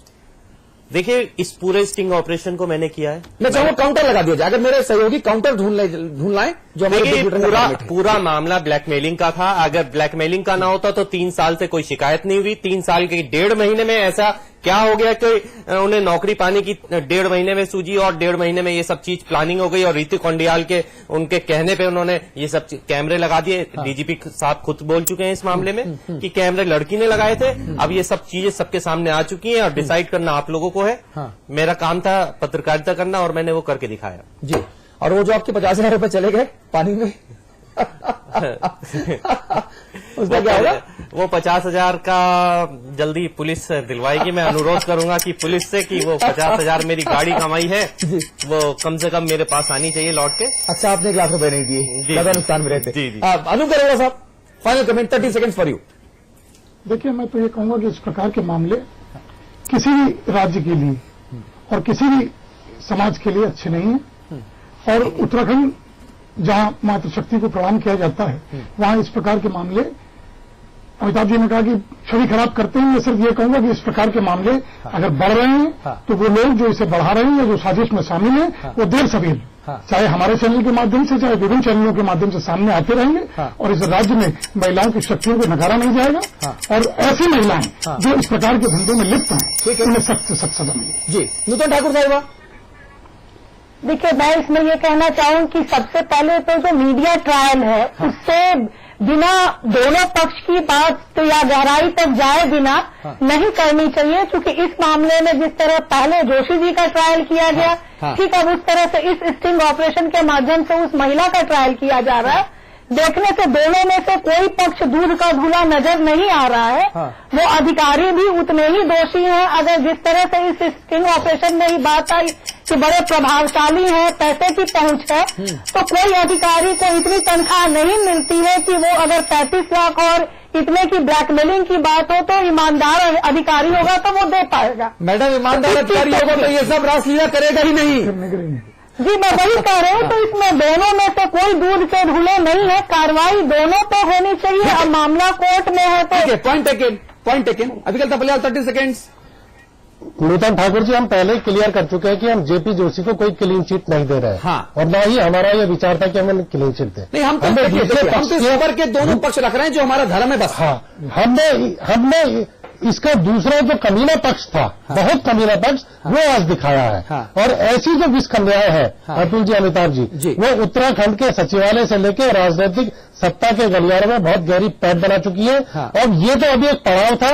इसके बाद उसकी अगर ट्रांजिट जेल खत्म होती है, पुलिस गिरफ्तार करके सख्ती से उससे पूछती है, तो कई बहुत बड़े नाम जिनको उसने अपने उसमें फंस के रखा हुआ है अपने आकर्षण में, वो नाम अभी आने बाकी है, उसका हम इंतजार करेंगे। जी, अभिकल भाई, मैं बता दूं आपको कि इस सयानी तथा कथित पीड़िता के निशाने पर उत्तराखंड के 6 बड़े नेता थे, जिनमें 2 पूर्व मुख्यमंत्री भी हैं। मेरे पास वो नाम है। मेरे कैमरे पर, हमारे अंडरकवर एजेंट अभिषेक सिन्हा के कैमरे पर इन महान अबला महिला ने उन लोगों के नाम लिए हैं और ये कहा है, अपनी मंशा जताई है कि मेरे टारगेट पर ये थे। वो 6 लोग कौन हैं? और अगर जिन लोगों के नाम का खुलासा मैं कल करूंगा समाचार प्लस पर, अगर वो लोग कभी इस महिला के इर्द गिर्द, इस महिला को उन्होंने अपने इर्द गिर्द आने दिया हो, तो तुरंत जाके पैरों में गिर जाए कि भाई राजनीतिक हमारा करियर बचाओ, माफ करवाओ हमको, और 35 क्या 70 लोग हमसे बवाल काटो, हमको मत दिखा देना, क्योंकि हमारे पास वो नाम है, आ चुके हैं। बहुत जल्दी से खुलासा होगा, कल ही खुलासा होगा। गोविंद भाई, फाइनल कमेंट 30 सेकेंड्स। देखिए, ये बात बिल्कुल साफ है कि जिस तरह का खुलासा आज हुआ है, इसके बाद भी न जोशी जो हैं वो बेगुनाह साबित होते हैं और न ये महिला बेगुनाह साबित होती है। दोनों लोग बराबर के अपराधी हैं। और इससे भी बड़ी बात जो है कि उत्तराखंड में जिस तरह की संस्कृति विकसित हो रही है, उत्तराखंड में तो मुख्यमंत्री और मंत्रियों पर भी इस तरह के मामलों में दाग लग चुके हैं। तो ये सरकारों को, वहां राजनीति से सरोकार रखने वाले लोगों को और उत्तराखंड के जो महिला संगठन है, उन सबको भी अब इस बात पर काम करने का वक्त आया है कि ऐसी स्थितियां बनाए कि कम से कम राजनीति और जो ब्यूरोक्रेसी का जो सेटअप है वो इस तरह के मामलों से उसको अलग किया जा सके। तो भाई, अब ऐसी चीजें तो उत्तराखंड में होंगी। एनटी तिवारी जी का प्रदेश जो है, ऐसी चीजें तो वहां होंगी ना, उसको कैसे रोका जा सकता है? जी, रज़िया साहिबा, मैं फाइनल कमेंट इस रोशनी में चाहूंगा आपसे कि क्या समाचार प्लस की इस स्टिंग ऑपरेशन की अनकट रॉ फुटेज का अदालत में इस्तेमाल अगर होता है, हम अपनी स्वेच्छा से माननीय अदालत में अपने पत्रकारिता के धर्म को समझते हुए इस सीडी को प्रोड्यूस करने को तैयार हैं। अगर माननीय अदालत हमें आदेश देती है तो हम अपनी जिम्मेदारी, हमारी ये हमने कैमरे में कैद किया, चैनल पे दिखाया, हमारा काम खत्म। इसके आगे हमें कुछ नहीं करना। लेकिन अगर माननीय अदालत हमें आज हुक्म देती है तो हमें सीडी को वहां प्रोड्यूस करेंगे। अगर वहां सीडी प्रोड्यूस होती है तो इस केस में क्या असर पड़ेगा? 30 second for you.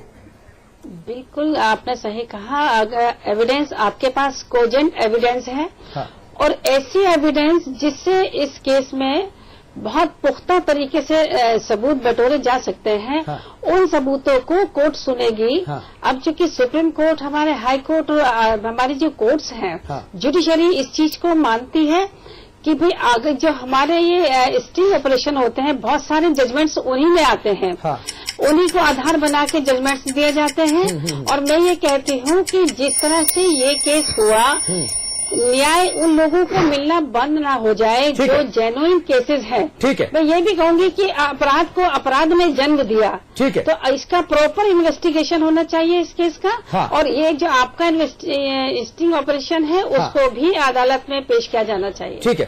Amitabh Agnihotri ji, बस टाइम आप। अमिताभ अग्निहोत्री जी 2 मिनट संवाद कीजिए। मैं फिर वही बात कहूं, बंगारू लक्ष्मण भारतीय जनता पार्टी के उस वक्त अध्यक्ष थे जब भाजपा के नेतृत्व में केंद्र में वाजपेयी सरकार थी। वो 1 लाख रुपए लेते हुए कैमरे में पकड़े गए। तब से लेकर आज तक मेरी एक ही टिप्पणी रही, किसने कैमरा लगाया ये मेरा विषय नहीं। बंगारू लक्ष्मण ने अनुचित किया। उन्होंने राजनीतिक जीवन में, सार्वजनिक जीवन में शुचिता को गर्त में ढकेल दिया। ये वही सिद्धांत मैं यह भी लागू करता हूं। कैमरा लगा नहीं लगा, मोबाइल में रिकॉर्डिंग हुई, क्या हुआ और बाद में विषय आएगा। पहले विषय ये कि क्या जेपी जोशी ने इस तरह के कृत्यों में लिप्त होके उत्तराखंड सरकार का जो तंत्र है उसकी मर्यादा को तार तार नहीं किया। ठीक है। अगर किया तो उसका दंड उनको मिलना ही चाहिए ताकि कोई दूसरा जोशी पैदा नहीं हो। अब सवाल आता है कि कैमरे जिसने लगाए उसका मोटिव क्या था? अपराध तो हुआ, अब मोटिव क्या था? तो जिसका मोटिव गलत है उसको भी सजा मिलनी चाहिए ताकि कोई जोशी कालांतर में ये कह के भी नहीं बच जाए कि ये महिला हमको ब्लैकमेल करना चाहती है। ये फ्रेज भी अगर आम हो जाएगा तो महिलाओं की सुरक्षा का सवाल भी मामला बलात्कार का तो की परिधि से बाहर आ गया ना। नहीं, मैं वही तो कह रहा हूँ। जोशी जी ने ये सब कार्यक्रम किए, अगर किए तो ये कार्यक्रम नैतिकता के धरातल पर तो नहीं आते ना। ठीक बात है। तो उसका दंड जोशी के खाते में पहले ट्रांसफर हुआ। ठीक। अब दूसरा सवाल उठता है कि इसने क्या किया। इस महिला ने महिलाओं के प्रति जो एक समाज का आदर्श को था, आदर्श वाला दृष्टिकोण था, उसको डेंट किया, उसको खंडित किया। ठीक है। लेकिन मैं फिर कहूंगा, जैसा अभी आप कह रहे थे कि 6 लोगों के नाम आए हैं हमारे पास, ठीक बात है। लेकिन मैं फिर कहूंगा, आखिर सत्ता के बड़े बड़े गलियारों में जितने मजबूत दरवाजे होते हैं अतुल, जिनको अच्छे खासे लोग नहीं लांग पाते, उनको ये लड़कियां कैसे लांग गई?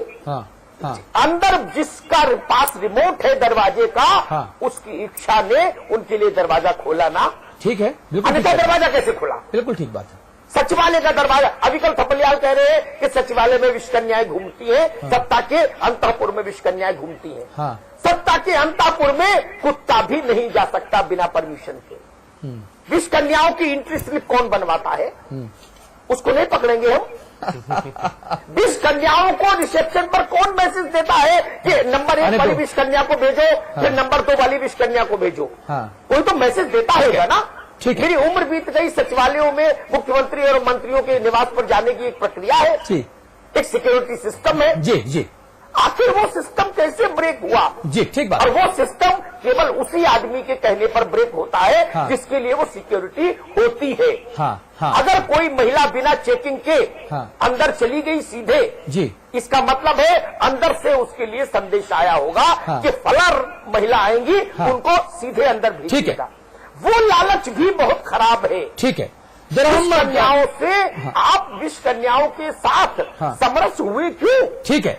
हम जरा इस चर्चा को खत्म करना चाहेंगे क्योंकि ब्रेक के उस पार अमिताभ अग्निहोत्री जी का जो चक्रव्यूह कार्यक्रम है वो भी है, रात 10:30 बजे एक विशेष कार्यक्रम है। लेकिन इस पूरी चर्चा को खत्म करने के पहले जो तथाकथित पीड़िता हैं, जो समाचार प्लस के स्टिंग ऑपरेशन के बाद मुख्य साजिशकर्ता के तौर पे सामने आ चुकी हैं, मैं बताऊं आपको कि ये मूल रूप से दिल्ली की रहने वाली हैं नाम नहीं बताऊंगा वरना कानून के दायरे में मैं भी आ जाऊंगा।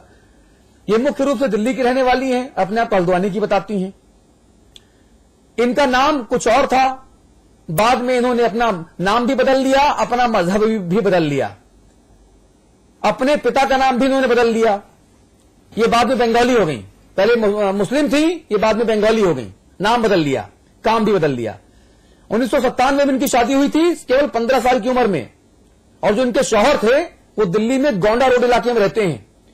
1998 में इनकी पहली बेटी हुई, 99 में एक बेटा हुआ,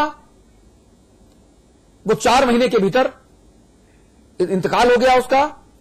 तब से ऐसा कहा जाता है कि इन अबला महोदया का मानसिक संतुलन बिगड़ गया। इसी मानसिक असंतुलन की स्थिति में इनकी तीसरी बेटी हुई। गोकुलपुरी थाने में घर से भागने संबंधी कई शिकायतें और कई दफे दर्ज हुई इनके खिलाफ। ये अक्सर घर से भाग जाती थी, 8-10 दिन यहां वहां रहती थी। बाद में इनकी पति इनके साथ ससुर ढूंढ के इनको ले आते थे कि अरे तुम चलो, तुम्हारा घर तो है, तुम वहां कहां रह रही हो, चलो। तो घूम के आ जाती थी वापस। पति से झगड़ा होता था, 2008 में देहरादून आ गई और अब ये खुद को हल्द्वानी का बताती हैं। ये इनकी ब्रीफ हिस्ट्री जो है किसी इन्हीं के चाहने वाले ने हमको भेजी है ईमेल के जरिए। ये इनकी ब्रीफ हिस्ट्री है। स्टिंग ऑपरेशन के जरिए हमारा सीधा सा उद्देश्य यह था कि हम अपने पत्रकारिता के धर्म का निर्वहन कर पाएं, हम खबर के सभी एंगल्स को अपने 20 करोड़ दर्शकों के सामने रख पाएं, जिन्होंने आपके अपने चैनल समाचार प्लस को यूपी उत्तराखंड का सर्वाधिक लोकप्रिय चैनल बनाया। हमें गर्व है ऐसे 20 करोड़ जो हमारे दर्शक हैं उनके ऊपर, उनकी पसंद के ऊपर। हम इस पूरे प्रकरण को किसी भी तरीके से प्रभावित करने की मंशा नहीं रखते। मामला विद्वान न्यायाधीश के सामने लंबित है, अदालत में है। हम इसमें कोई टिप्पणी करने का दुस्साहस भी नहीं करते। अगर भूलवश हमारे या हमारे मेहमानों के मुंह से कोई ऐसी टिप्पणी निकल गई हो जो एक अदालत में विचाराधीन मुकदमे के दौरान नहीं की जानी चाहिए, तो हम उसके लिए माफी मांगते हैं हाथ जोड़कर। हमारी मंशा सिर्फ इतनी है कि एक खबर के तौर पर इस खबर के सभी पहलू हम अपने सुधी दर्शकों के सामने रख पाएं, बस। कल हम खुलासा करेंगे कि उत्तराखंड के वो 6 बड़े राजनेता कौन जो इस विषकन्या के संपर्क में थे, या इस विषकन्या, ऐसे कहें कि इस विषकन्या ने उनको खुद के संपर्क में होने का दावा किया हमारे खुफिया कैमरे पर। वो 6 नाम कल बेनकाब होंगे समाचार प्लस पर। आप सभी का बहुत बहुत शुक्रिया। समाचार प्लस पर खबरों का सिलसिला जारी है। एक ब्रेक के बाद हमारा खास कार्यक्रम देखिए चक्रव्यूह मौलाना नजीर के साथ, रात 10:30 बजे देखिए ये। देखिए जो मेरे हालात है ना भाई साहब, आप सोचिए कि उनमें मैं किसी के ऊपर कैसे भरोसा करूं। आज मेरे पर खच्चे उड़ रहे हैं, लोग मुझसे बात नहीं कर रहे हैं, और सिर्फ एक अच्छी जॉब के लिए ना मैं लोगों को ना, मतलब लोगों के मैं जाल में फंस गई हूँ।